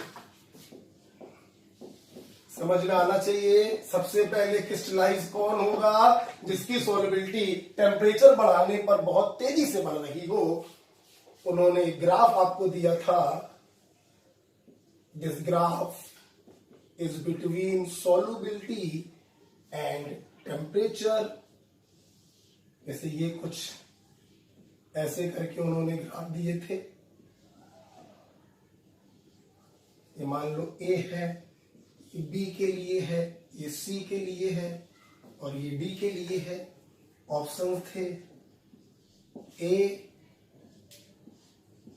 B, सी और डी। तो जल्दी बताओ इन चारों ऑर्गेनिक सॉलिड में वो कौन सा होगा जो ठंडा करने पर सबसे जल्दी क्रिस्टल के रूप में अलग हो? बताओ। डी। क्यों? क्योंकि आप देखो डी का सॉल्युबिलिटी टेम्परेचर बढ़ाने पर कितनी तेजी से बढ़ रहा है। तो जो जितनी तेजी से डिसॉल्व होगा ठंडा करने पर वो उतनी तेजी से क्रिस्टल के रूप में अलग होगा। So the answer is D. Okay, next उसको पेज पे लिख लीजिए, क्वेश्चन वाले पेज पर लिखिएगा इसको। डी का सॉल्युबिलिटी टेम्परेचर बढ़ाने पर बहुत तेजी से बढ़ रहा है, तो जब इस सिस्टम का टेम्परेचर कम करोगे तो डी उतनी ही तेजी से क्रिस्टल के रूप में अलग होगा। तो सबसे जल्दी क्रिस्टल इन चारों में किसके बनेंगे? बोलो। डी के बनेंगे। राइट, नेक्स्ट वापस से हम लोग बुकलेट देख लेते हैं। दो एग्जांपल लिखे हुए हैं क्रिस्टलाइजेशन के।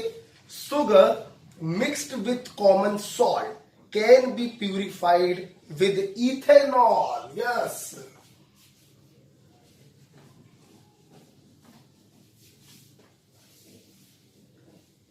Yes. Sugar with common salt. This mixture can be separated with the help of ethanol. Remember, उसी लाइन के आगे कर लो, नॉट बाई वाटर। मतलब सॉल्वेंट क्या ले सकते हो? अल्कोहल ले सकते हो, वाटर नहीं ले सकते। क्यों नहीं ले सकते वाटर? भैया वाटर में नमक भी घुल जाएगा, वाटर में शक्कर भी घुल जाएगा। जबकि सॉल्वेंट कैसा होना चाहिए? ऑर्गेनिक सॉल्वेंट डिसॉल्व हो जाए लेकिन इंप्योरिटी डिसॉल्व ना हो। नमक भी पानी में घुल जाएगा, शक्कर भी पानी में घुल जाएगा, इसलिए आप वाटर का इस्तेमाल नहीं कर सकते। तो शुगर और नमक के मिक्सचर को सेपरेट करने के लिए हम इथेनॉल का इस्तेमाल करेंगे। क्यों? Ethanol that is ethyl alcohol, and ethyl alcohol is a covalent, और कोवेलेंट मॉलिक्यूल डिसॉल्व होगा लेकिन NaCl डिसॉल्व नहीं होगा। जब आप गर्म करोगे शक्कर इसमें झेल के डिसॉल्व हो जाएगी, नमक डिसॉल्व नहीं होगा। ठंडा करोगे शक्कर के क्रिस्टल अलग हो जाएंगे, शक्कर अलग, नमक। Is it clear? सिमिलरली दूसरा एग्जांपल लिखा है, बेंजोइक एसिड विद नैप्थेलीन। देख लो, क्या सब्लिमेशन से इन दोनों को अलग कर सकते हो? नहीं, क्योंकि ये भी सबलाइम सॉलिड है और ये भी सबलाइम सॉलिड है। तो इन दोनों को अलग करने के लिए हमारे पास है क्रिस्टलाइजेशन यूजिंग हॉट वाटर। उसी के आगे लिख लो, कंटिन्यू कर लो, बेंजोइक एसिड फ्रॉम नैप्थेलीन, आगे लिखो using hot water. Again reason देखिए बेटा, बेंजोइक एसिड, उम्मीद है सबको इसका फार्मूला मालूम है। ये बेंजोइक एसिड है और वो नैप्थेलीन है।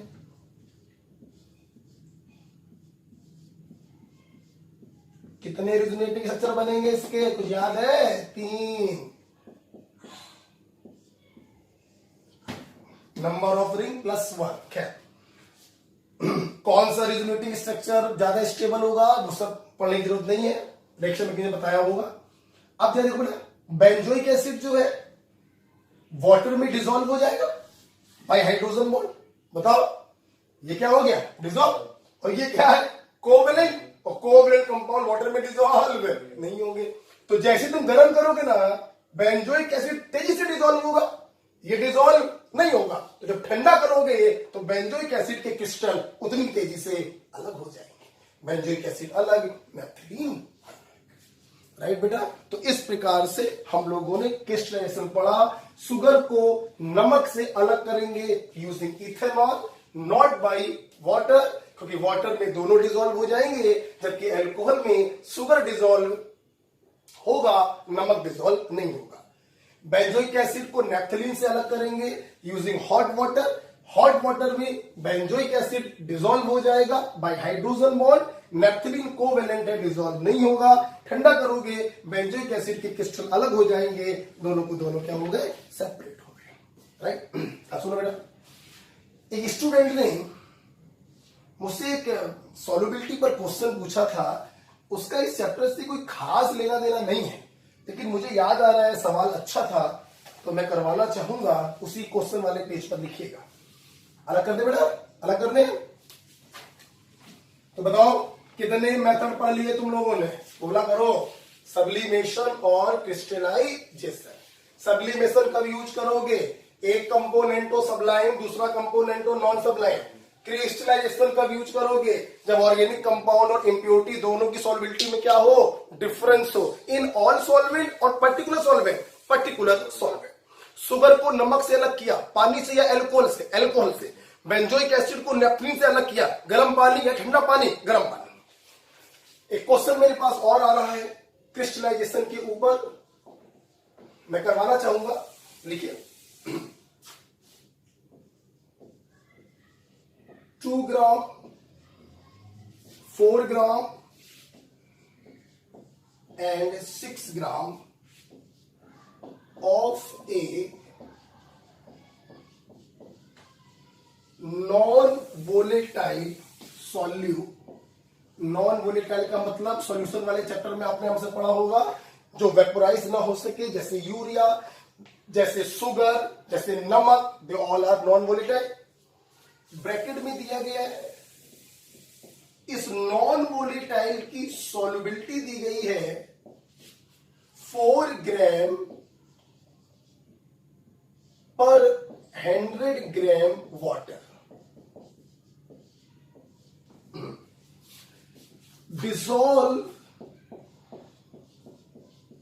dissolve separately in 100 gram water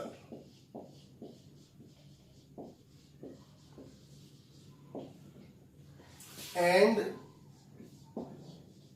form 3 solutions: X, Y and Z. First, what is order of their osmotic pressure? सवाल कुछ भी बना सकते हैं। ऑस्मोटिक प्रेशर पूछ सकते हैं, वेपर प्रेशर पूछ सकते हैं, बॉइलिंग पॉइंट पूछ सकते, कुछ भी पूछ सकते हैं। एक्चुअली इस क्वेश्चन में सॉल्यूशन वाले चैप्टर का टच है। सवाल अच्छा है तो मैं यहीं पर करा दे रहा हूं।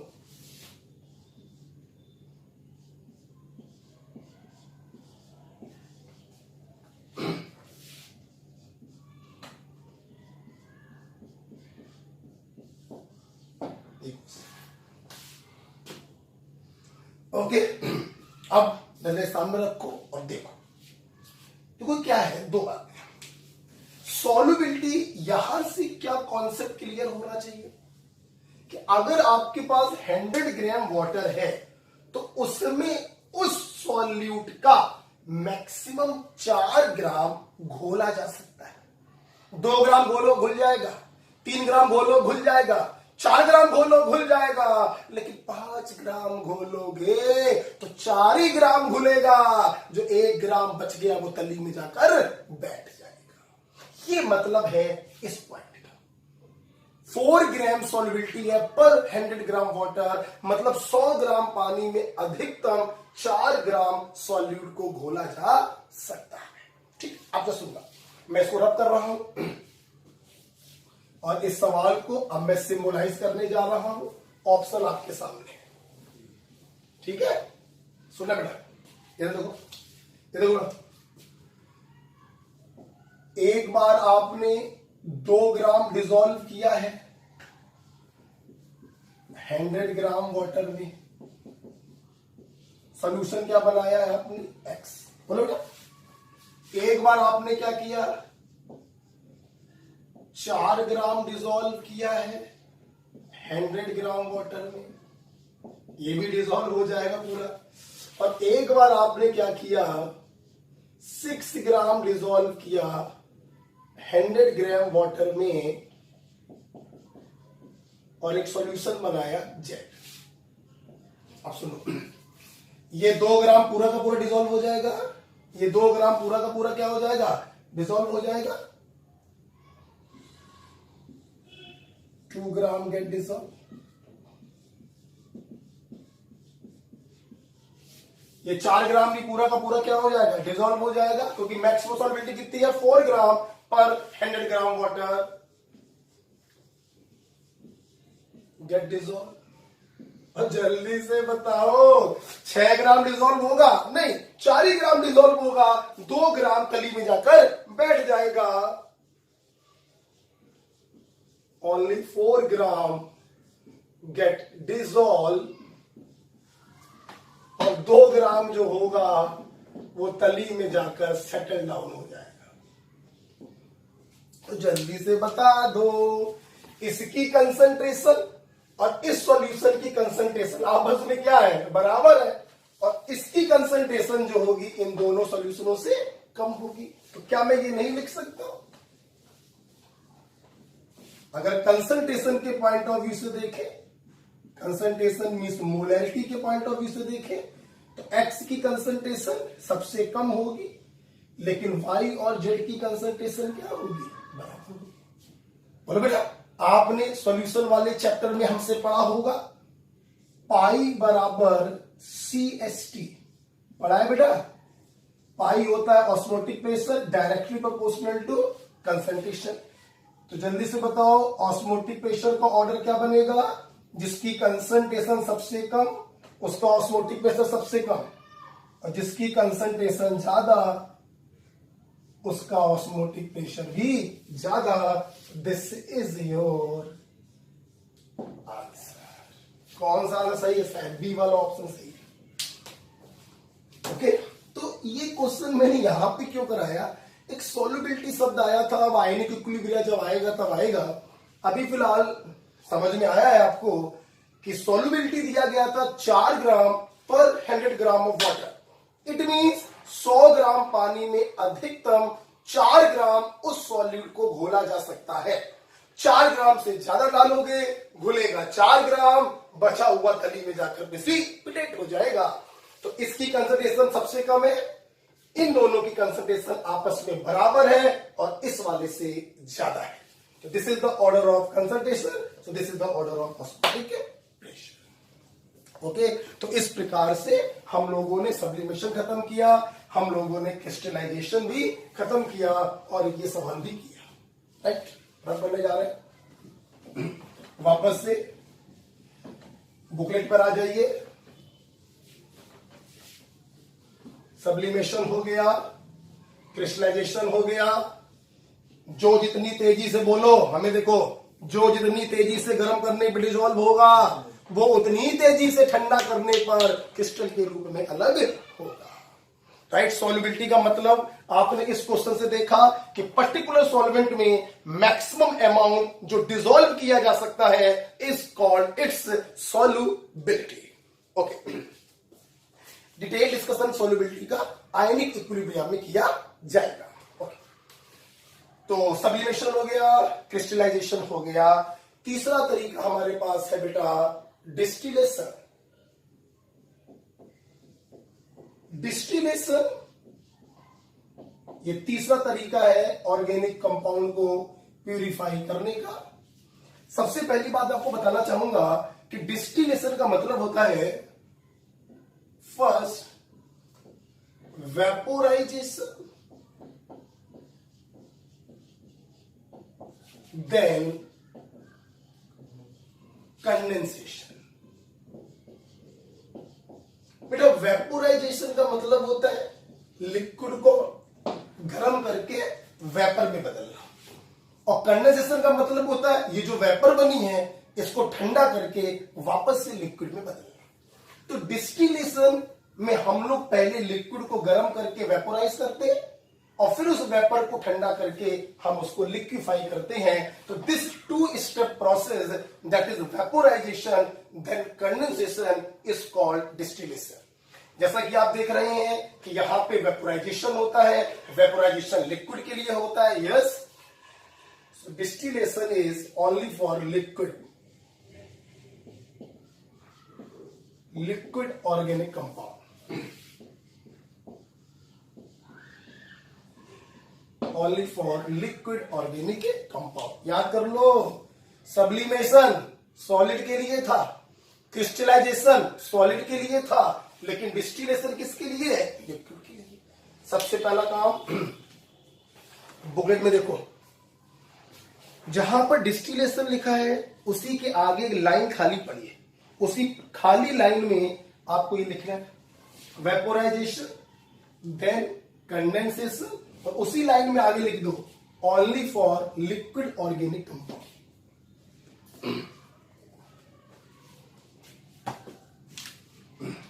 इसी लाइन के आगे वेपोराइजेशन देन कंडेंसेशन, और उसी के आगे दबा के लिख देना only for liquid organic compound. Okay, आप सुनो बेटा, ये जो डिस्टिलेशन होता है ना, ये भी बहुत प्रकार का है। सिंपल डिस्टिलेशन है, फ्रैक्शनल डिस्टिलेशन है, रेड्यूस प्रेशर डिस्टिलेशन है और स्टीम डिस्टिलेशन। तो वन बाय वन हम लोग चारों डील करेंगे।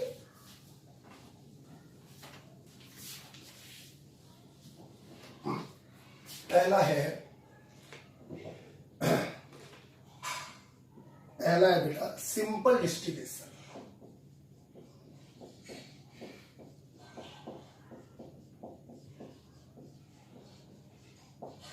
इसमें कोई शक नहीं, सारे डिस्टिलेशन लिक्विड के लिए होंगे। पहले गर्म करके वेपोराइजेशन होगा, फिर वेपर को ठंडा करके कंडेंसेशन होगा। सिंपल डिस्टिलेशन अब कब इस्तेमाल करते हैं, सुन लो। सिंपल डिस्टिलेशन इस्तेमाल करते हैं जब वोलेटाइल लिक्विड हो और नॉन वोलेटाइल इम्प्योरिटी हो। It's very simple. एक लिक्विड है जो वोलेटाइल, मतलब इसको गर्म करने पर वेपोराइज होगा, और उसमें जो गंदगी है वो नॉन वोलेटाइल है, गर्म करने पर वेपर में नहीं बदलेगा। जल्दी से बताओ क्या करोगे? Simple distillation. बताओ बेटा, गर्म कर दो, प्योर लिक्विड वोलेटाइल है, वेपर के रूप में ऊपर चला जाएगा। इम्प्योरिटी नॉन वोलेटाइल है, फ्लास्क में रह जाएगा।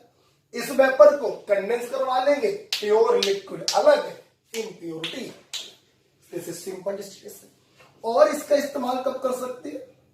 और इसका इस्तेमाल कर सकते हैं when if both are volatile with large difference in boiling point। अगर दोनों कंपोनेंट वोलेटाइल हैं तो उनके बॉइलिंग पॉइंट में एक बड़ा डिफरेंस होना चाहिए। बड़ा डिफरेंस का मतलब है मिनिमम 30 to 50 केल्विन। इससे ज्यादा हो तो बहुत अच्छी बात है, लेकिन 30 केल्विन से कम का डिफरेंस दोनों के बॉइलिंग पॉइंट में नहीं होना चाहिए। ठीक, आप जरा मेरी बात समझिए। अब हम बताने जा रहे हैं कि अगर दोनों वोलेटाइल है और उनके बॉइलिंग पॉइंट में डिफरेंस है तो कैसे अलग कर सकते हैं। बहुत सिंपल तरीका है। देखो बेटा, मान लो ये एक हमने फ्लास्क ले लिया,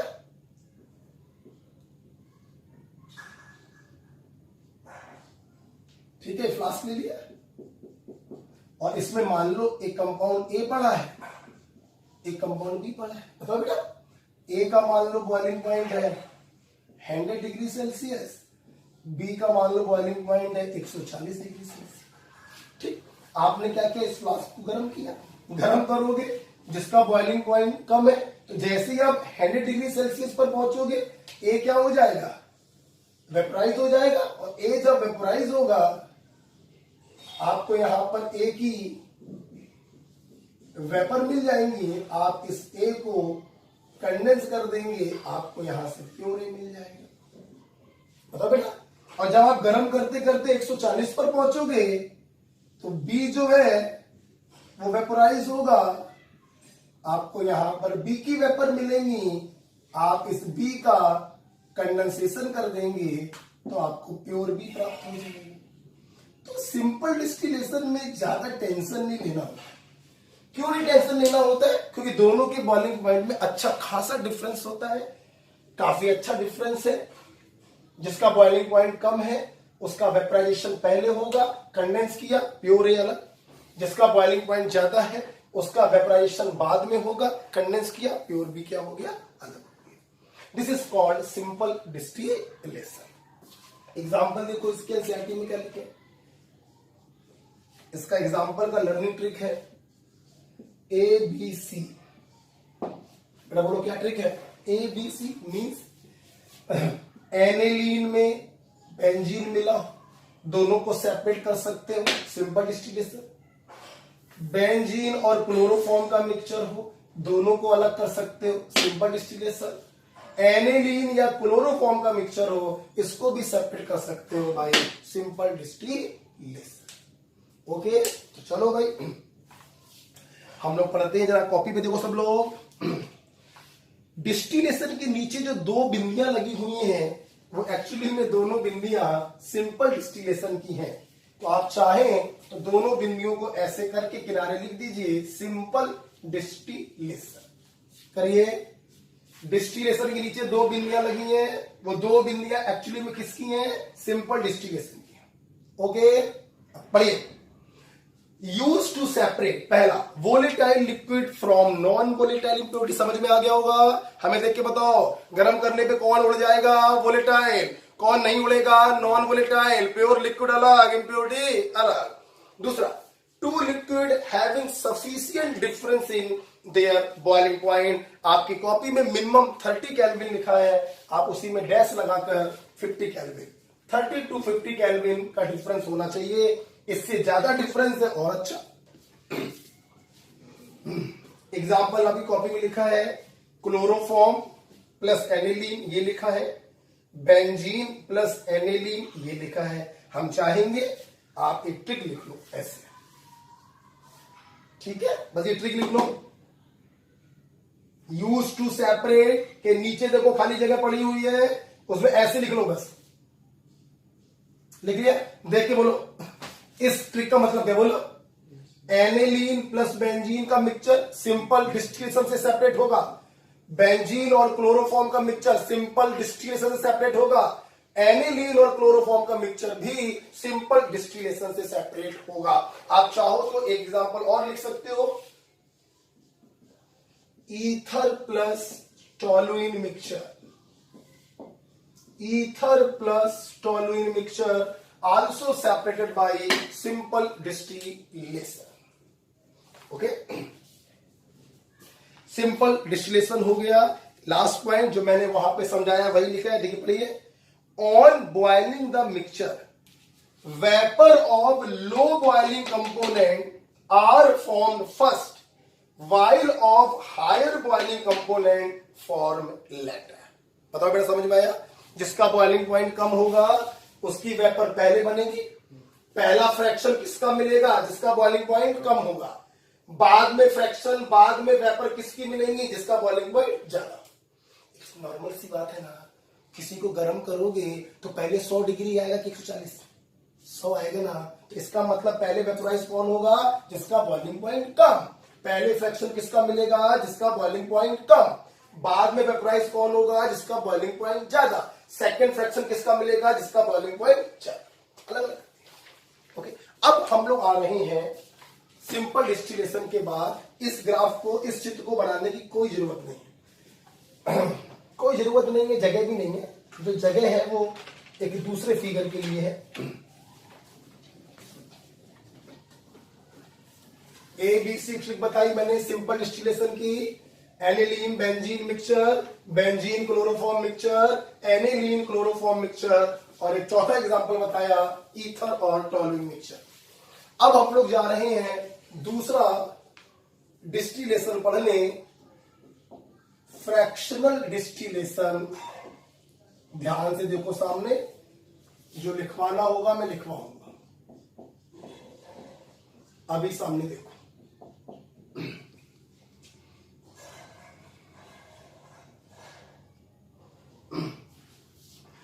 डिस्टिलेशन शब्द आ रहा है, लिक्विड के लिए होगा, वेपोराइजेशन फॉलोड बाय कंडेंसेशन। मतलब क्या है फ्रैक्शनल डिस्टिलेशन का? देखो दो बातें यहां पे। देखो सिंपल डिस्टिलेशन में बॉइलिंग पॉइंट में लार्ज डिफरेंस था, तो तुमने एक बार वेपोराइजेशन कंडेंसेशन किया, दोनों ऑलमोस्ट अलग अलग हो गए। फ्रैक्शनल डिस्टिलेशन उनके लिए करते हैं when both are volatile liquid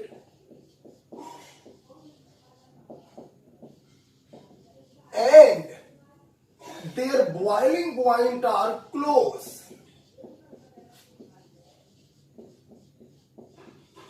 Means minimum difference है 10 केल्विन का।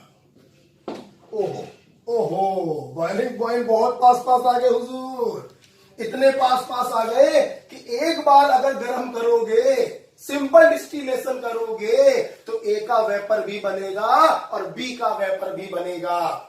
कंडेंसेशन करोगे फिर से ए मिल जाएगा और बी मिल जाएगा। मतलब इतना क्लोज बॉइलिंग पॉइंट होने पर सिंपल डिस्टिलेशन नहीं कराया जा सकता, हम कराते हैं फ्रैक्शनल डिस्टिलेशन। फ्रैक्शनल डिस्टिलेशन की एक दूसरी खास बात क्या होती है, सुना बेटा, यहां पर जो फ्लास्क होता है उसकी जो गर्दन होती है ना, नेक, वो गर्दन सिंपल डिस्टिलेशन की तरह सपाट नहीं होती है, बल्कि इस गर्दन का नाम होता है फ्रैक्सीनेटिंग कॉलम। सब देखेंगे ये फ्रैक्सीनेटिंग कॉलम का क्या मतलब है। यहां पर बनाए, ये देखिए ना, फ्रैक्शनेटिंग कॉलम क्या होता है।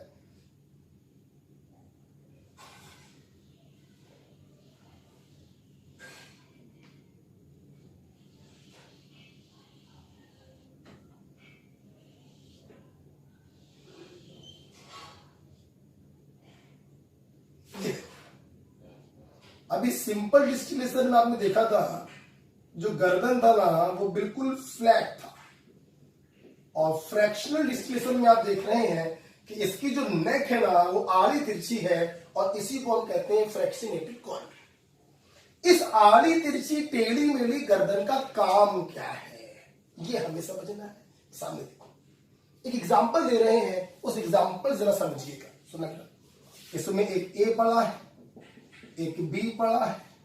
ए का बॉइलिंग पॉइंट है 60 डिग्री सेल्सियस, बी का बॉइलिंग पॉइंट है वेरी क्लोज 70 डिग्री सेल्सियस। अब देखो एग्जाम्पल से, मान लो एक रास्ता है यहां से यहां, एक ये रास्ता है, ठीक है।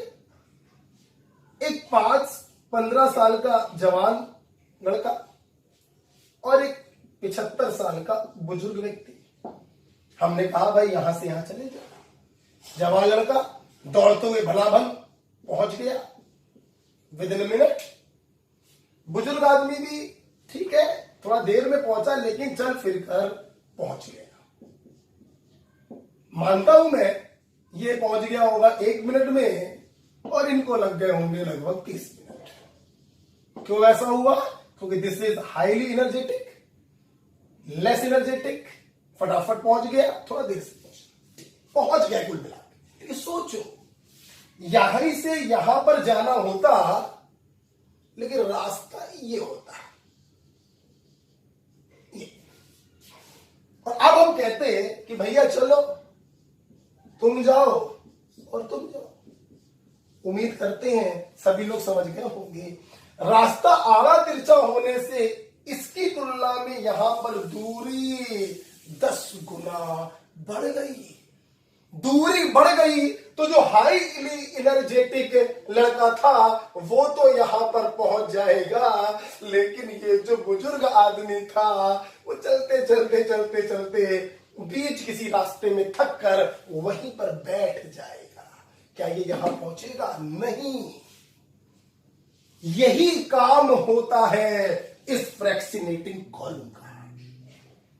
ये फ्रैक्सिनेटिंग कॉलम क्या करता है?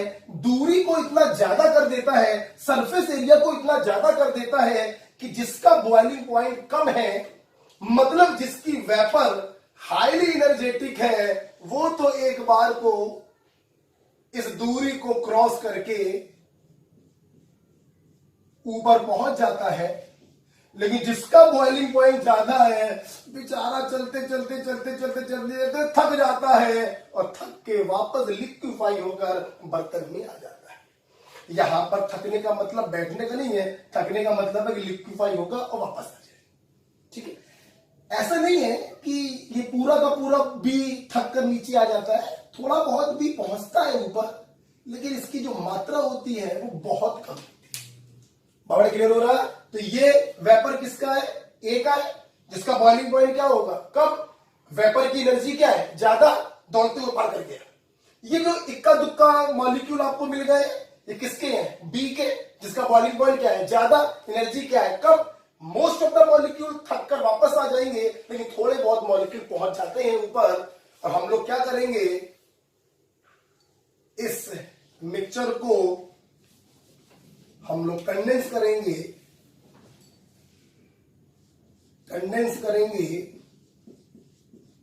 तो यहां पर जो मिक्सचर मिलेगा उसमें ए की मात्रा बहुत ज्यादा होगी और बी की मात्रा ना के बराबर होगी।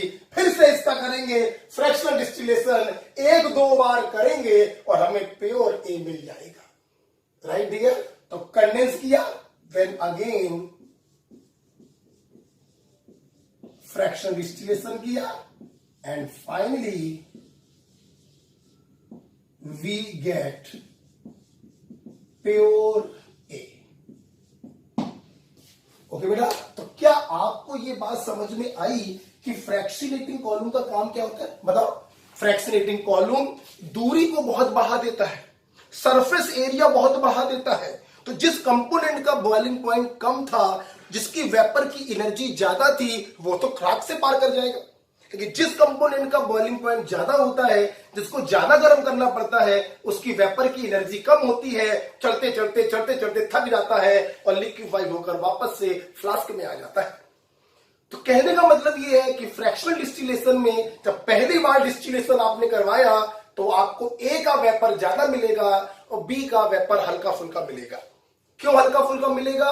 क्योंकि उसके most of the molecule condense होकर वापस से फ्लास्क में आ गए। इस मिक्सचर को आपने कंडेंस किया, ए झेल कर है, बी थोड़ा बहुत है, फिर से कराया फ्रैक्शनल डिस्टिलेशन, प्योर ए आपका क्या हो जाएगा?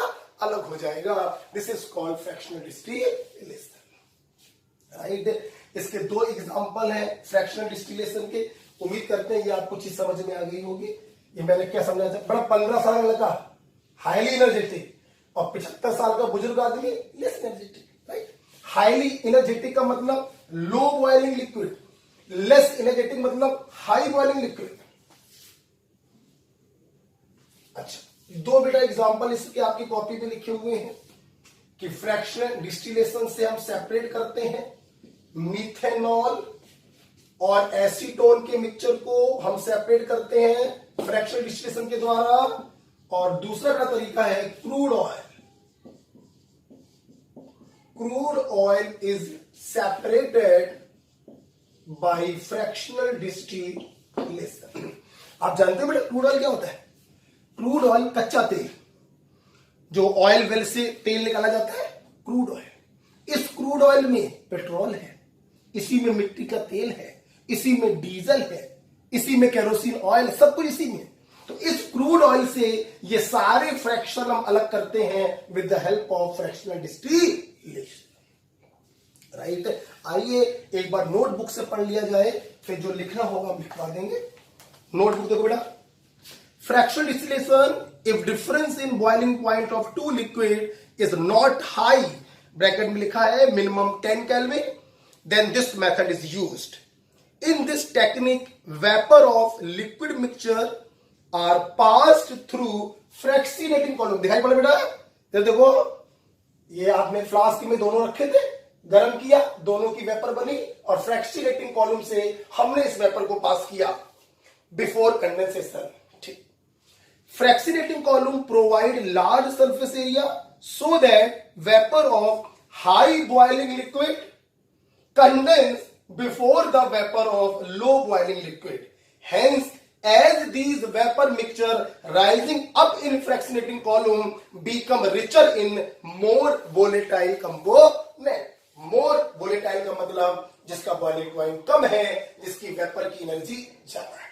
तो जैसे जैसे ये वेपर ऊपर उठता जाएगा वैसे वैसे ए का परसेंटेज बढ़ता जाएगा और बी का परसेंटेज घटता जाएगा, क्योंकि ये थक कर कंडेंस हो जाएगा. तो ऊपर पहुंचते पहुंचते भयंकर अमाउंट ए का होगा, बी का अमाउंट ना के बराबर होगा. राइट. एग्जांपल क्या लिखा है? क्रूड ऑयल इज सेपरेटेड और methanol plus acetone is separated. सब लोग सामने देखो. फ्रैक्शनल डिस्टिलेशन में राइट में देखिए जगह खाली पड़ी है, पड़ी खाली. इस खाली जगह में आपको ये बनाना है, ये पूरा बनाना है आपको. उस खाली जगह में ये पूरा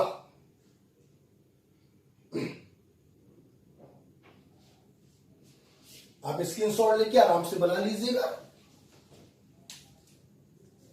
ओके, तो बना लिया होगा.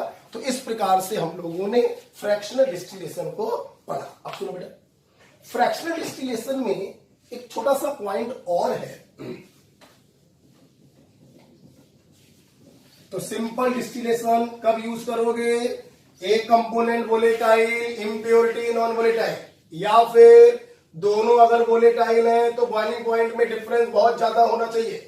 फ्रैक्शनल डिस्टिलेशन कब यूज करोगे? जब दोनों वोलेटाइल हो और उनके बॉइलिंग पॉइंट में डिफरेंस बहुत कम हो. राइट. फ्रैक्शनल डिस्टिलेशन में एक छोटा सा पॉइंट और लिखेंगे, मेरे साथ लिखिए. कहां पर लिखेंगे? फ्रैक्शनल डिस्टिलेशन जो हेडिंग पड़ी हुई है ना, उसके नीचे थोड़ी जगह खाली पड़ी है नीचे, वहां पे लिखिए. लिखिए, साथ में लिखिए. टू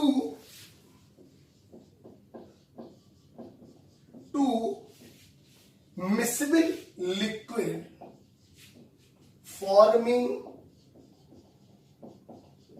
छोटा छोटा लिखिएगा, forming azeotropic mixture oblique constant boiling mixture cannot be separated 100% by fractional distillation. अब कोई भी स्टूडेंट मुझसे ये ना पूछे क्यों, ये चीज मैंने आपको पढ़ाई है in the chapter solution. Right.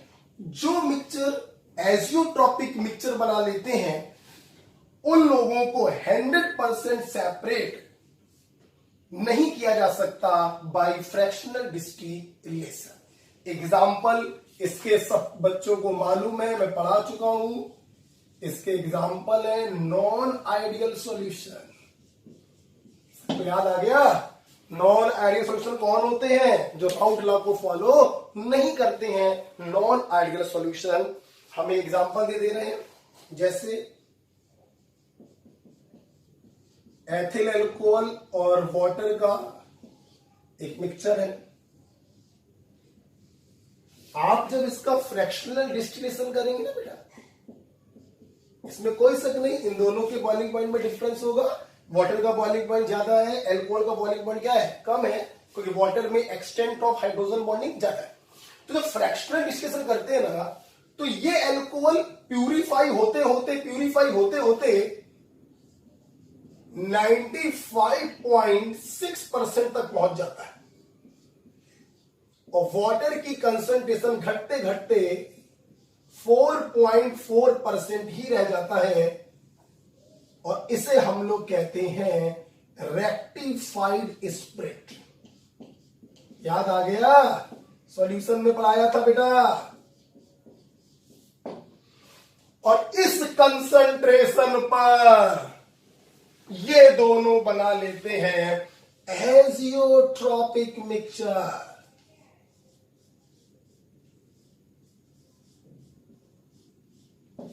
Azeotropic mixture बोले तो कांस्टेंट बॉइलिंग मिक्सचर। आप इसको अगर एक देहाती भाषा में समझें तो इस पर्टिकुलर कंसंट्रेशन पर इन दोनों के बॉइलिंग पॉइंट क्या हो गए? फ्रैक्शनल डिस्टिलेशन यूज कब कर रहे थे? जब बॉइलिंग पॉइंट में थोड़ा ही डिफरेंस है, लेकिन डिफरेंस हो। जब इस पर्टिकुलर कंसंट्रेशन पर ये दोनों पहुंचे तो इन दोनों के बॉइलिंग पॉइंट क्या हो गए? सेम हो गए। और जब बॉइलिंग पॉइंट बेटा सेम हो गए तो कितना भी गर्म करते रहो इसको, जितनी वेपर इसकी बनेगी उतनी वेपर इसकी बनेगी। कंडेंसेशन करोगे फिर से यही मिक्सचर आपको प्राप्त हो जाएगा। इसे कहते हैं azeotropic mixture. Constant boiling mixture can not be 100% separated by fractional distillation. तो सवाल ये है गुरुजी क्या किया जाए? हम करते क्या है बेटा, इसको सेपरेट करने के लिए, ये ऊपर वाला पॉइंट लिख चुके हो, इसको सेपरेट करने के लिए हम क्या करते हैं, हम लोग इसमें एक थर्ड कंपोनेंट मिलाते हैं, आइदर बेंजीन और कॉपर सल्फेट, और हम लोग इसका करवाते हैं azeotropic distillation. Now we get absolute alcohol.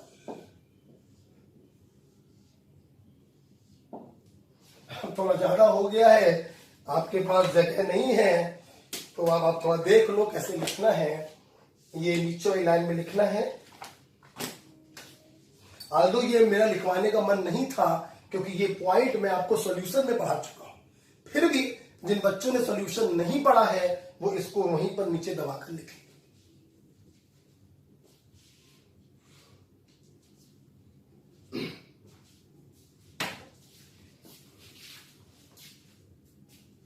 Rectified spirit का कंपोजिशन आपके मेडिकल में आता है 95.6% ethyl alcohol, remaining is water.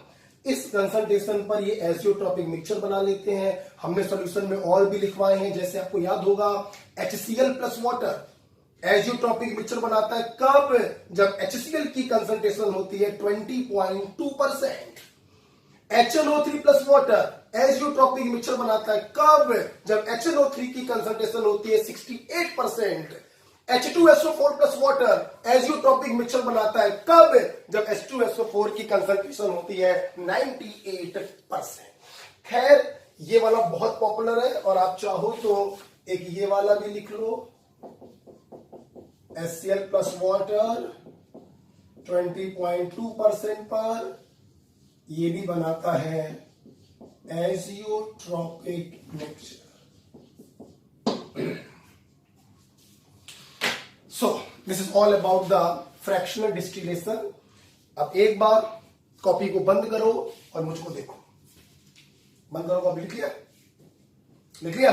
चलो आ जाओ। देखो बेटा, जब मैं रिवाइज कर रहा हूं तो बिल्कुल भी वीडियो को आप आगे नहीं बढ़ाएंगे, मेरे साथ साथ चीजों को बोलेंगे। ठीक, आ जाओ। हम लोगों ने पढ़ा प्यूरिफिकेशन। जब किसी ऑर्गेनिक कंपाउंड से इम्प्योरिटी को सेपरेट करते हैं, फिनोमिना इज कॉल्ड प्यूरिफिकेशन। कौन सा मेथड यूज करें ये डिपेंड करता है ऑर्गेनिक कंपाउंड का नेचर क्या है और उसके अंदर उपस्थित इम्प्योरिटी का नेचर क्या है।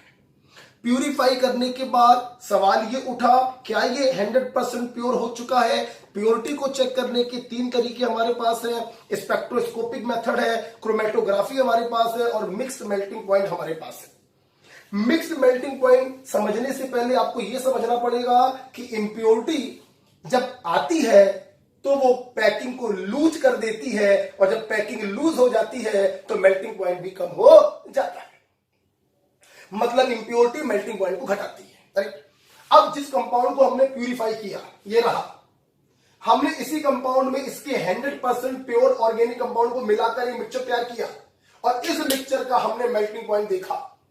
अगर मेल्टिंग पॉइंट वही रहा जो 100% प्योर का है, तो ये कंपाउंड प्यूरिफाई हो चुका है। लेकिन अगर मेल्टिंग पॉइंट इस मिक्सचर का कुछ कम हो गया, तो इसमें इंप्योरिटी उपस्थित है।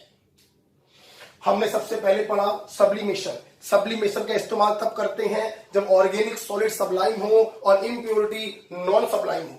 हमने कुछ सब्लाइम सॉलिड के एग्जांपल लिखवा, याद करिए। बेंजोइक एसिड है, नेप्थेलीन है, एंथ्रासीन है, सैलिसिलिक एसिड है, क्रोसिव सब्लिमेट है, नौसादर है, आयोडीन है। बेटा, क्या बेंजोइक एसिड और नेप्थेलीन के मिक्सचर को सब्लिमेशन से अलग करोगे? नहीं नहीं नहीं, दोनों सब्लाइम है। एक सब्लाइम, दूसरा non sublime. For example iodine और बालू, सब्लिमेशन होगा क्योंकि बालू है नॉन सब्लाइम और आयोडीन है सब्लाइम। इसके बाद हम लोगों ने पढ़ा क्रिस्टलाइजेशन, बहुत इंपॉर्टेंट है। Only for organic solid based on difference in solubility and we use a suitable solvent. Suitable solvent का मतलब क्या है? ऐसा सॉल्वेंट जो इम्प्योरिटी इनसॉल्युबल हो, बहुत अच्छा, थोड़ा बहुत सॉल्युबल चले, और जो ऑर्गेनिक कंपाउंड है वो रूम टेम्परेचर पर लेस सॉल्युबल है, लेकिन जैसे ही टेम्परेचर बढ़ाया झेल के डिसॉल्व हुआ। सवाल ये उठ रहा है कि टेम्परेचर बढ़ाने पर झेल के डिसॉल्व हो गया, इसका क्या फायदा है? तो उत्तर आपको मिला, जो चीज गर्म करने पर जितनी तेजी से डिसॉल्व होती है, ठंडा करने पर उतनी ही तेजी से क्रिस्टल के रूप में अलग हो जाती है। मतलब rate of crystallisation on cooling is directly proportional to rate of dissolution on heating. Crystallisation में हम लोगों ने दो एग्जांपल पढ़े। शक्कर में नमक मिला हुआ है, एथिल एल्कोहल की हेल्प से सेपरेट करोगे। अबे बोलो, पानी क्यों नहीं लोगे भैया? अबे पानी ले लोगे तो शक्कर और नमक दोनों डिसॉल्व हो जाएंगे, कोई फायदा नहीं। दूसरा एग्जांपल हम लोगों ने इसका पढ़ा, बेंजोइक एसिड और naphthalene using hot water. Benzoic acid पानी में डिसॉल्व हो जाएगा by hydrogen bond, naphthalene dissolve नहीं होगा। So crystallization is the best method to separate benzoic acid with naphthalene या benzoic acid with camphor. Crystallization is the best technique. हम लोग बेटा उसके बाद आए डिस्टिलेशन। डिस्टिलेशन लिक्विड के लिए किया जाता है। इसमें पहले मिक्सचर को गर्म करते हैं, दैट इज वेपोराइजेशन, फिर इस वेपर को ठंडा करते हैं, दैट इज कंडेंसेशन। डिस्टिलेशन चार प्रकार के हैं। सबसे पहले हम लोगों ने पढ़ा सिंपल डिस्टिलेशन। सिंपल डिस्टिलेशन कब करेंगे? जब लिक्विड हो वोलेटाइल, इंप्योरिटी हो नॉन वोलेटाइल, बल्ले बल्ले गर्म कर दो, लिक्विड वेपोराइज होकर अलग हो गया, इंप्योरिटी नॉन वोलेटाइल है, तली में वहीं पे पड़ा रह गया। और कब यूज करेंगे? जब दोनों के दोनों वोलेटाइल हो और उनके बॉइलिंग पॉइंट में ढेर सारा डिफरेंस है, ज्यादा डिफरेंस है, मिनिमम 30 से 50, उससे ज्यादा हो और अच्छा। हमने इसमें एग्जांपल क्या लिखवाया आपको? एबीसी, एनिलीन बेंजीन का मिक्सचर हो, बेंजीन क्लोरोफॉर्म का मिक्सचर हो, एनिलीन क्लोरोफॉर्म का मिक्सचर हो, हम सिंपल डिस्टिलेशन करेंगे। एक एग्जांपल और लिखवाया, ईथर प्लस टोलुइन। जिसका बॉइलिंग पॉइंट कम है उसकी वेपोराइज जल्दी बनेगी, पहले बनेगी, कंडेंस किया अलग हो गया। जिसका बॉइलिंग पॉइंट ज्यादा है उसकी वेपर बाद में बनेगी, कंडेंस किया अलग हो गया। अब हम लोग आ गए फ्रैक्शनल डिस्टिलेशन। इसका इस्तेमाल कब करते हैं? जब दोनों वोलेटाइल लिक्विड हो और उनके बॉइलिंग पॉइंट में लिटिल डिफरेंस हो, मिनिमम 10 केल्विन का डिफरेंस हो। फ्रैक्शनल डिस्टिलेशन में हम लोग जो गर्दन होती है फ्लास्क की, जो नेक होती है फ्लास्क की, वो सिंपल ना लेकर फ्रैक्शनेटिंग लेते हैं। फ्रैक्शनेटिंग कॉलम क्या करता है? डिस्टेंस को बढ़ा देता है, सरफेस एरिया को बढ़ा देता है। तो जिसका बॉइलिंग पॉइंट कम था, जिसकी वेपर जल्दी बनी, वो तो पार कर जाता है, लेकिन जिसका बॉइलिंग पॉइंट ज्यादा, वेपर बनेगी कम, जिसकी एनर्जी भी होगी कम, बेचारी चढ़ते चढ़ते थक जाएगी और वापस से कंडेंस होकर फ्लास्क में आ जाएगी। तो इस प्रकार प्रकार से जैसे जैसे ये वेपर का मिक्सचर ऊपर उठता है, जिसका बॉइलिंग पॉइंट कम होता है उसकी मात्रा बढ़ती जाती है, और जिसका बॉइलिंग पॉइंट ज्यादा होता है उसकी मात्रा कम होती जाती है। हम इस वेपर के मिक्सचर को कंडेंस कर लेते हैं, ए ज्यादा बी कम। फिर से कराएंगे फ्रैक्शन डिस्टिलेशन, 2-3 बार कराएंगे, प्योर ए अलग हो जाएगा और बी जो होगा वो अलग हो जाएगा। फ्रैक्शनल डिस्टिलेशन के 2 एग्जांपल लिखे हुए हैं। कच्चा तेल, क्रूड ऑयल, क्रूड ऑयल से पेट्रोल, डीजल, केरोसिन ऑयल को अलग करते हैं by fractional distillation. Methyl alcohol और एसीटोन के मिक्सचर को अलग करते हैं by fractional distillation. Fractional distillation में लास्ट पॉइंट मैंने बताया, जो कंपोनेंट एजियोट्रॉपिक मिक्सचर बना लेते हैं, कांस्टेंट बॉइलिंग मिक्सचर बना लेते हैं, उनको 100% सेपरेट नहीं किया जा सकता, क्योंकि इस पॉइंट पर उनके बॉइलिंग पॉइंट क्या हो जाते हैं, सेम हो जाते हैं। हम करवाते हैं उनका azeotropic distillation by adding a external compound. For example, in rectified spirit we add benzene और copper sulphate and we do azeotropic distillation and we get absolute alcohol। हमने एजियोट्रॉपिक मिक्सचर खूब पढ़ा रखा है सॉल्यूशन में, यहां पर भी 2 एग्जांपल बता दिए। रेक्टिफाइड स्पिरिट 95.6% एथिल अल्कोहल और HCl प्लस वाटर 20.2% HCl। तो इस प्रकार से फ्रैक्शनल डिस्टिलेशन भी क्या हुआ, खत्म होता है।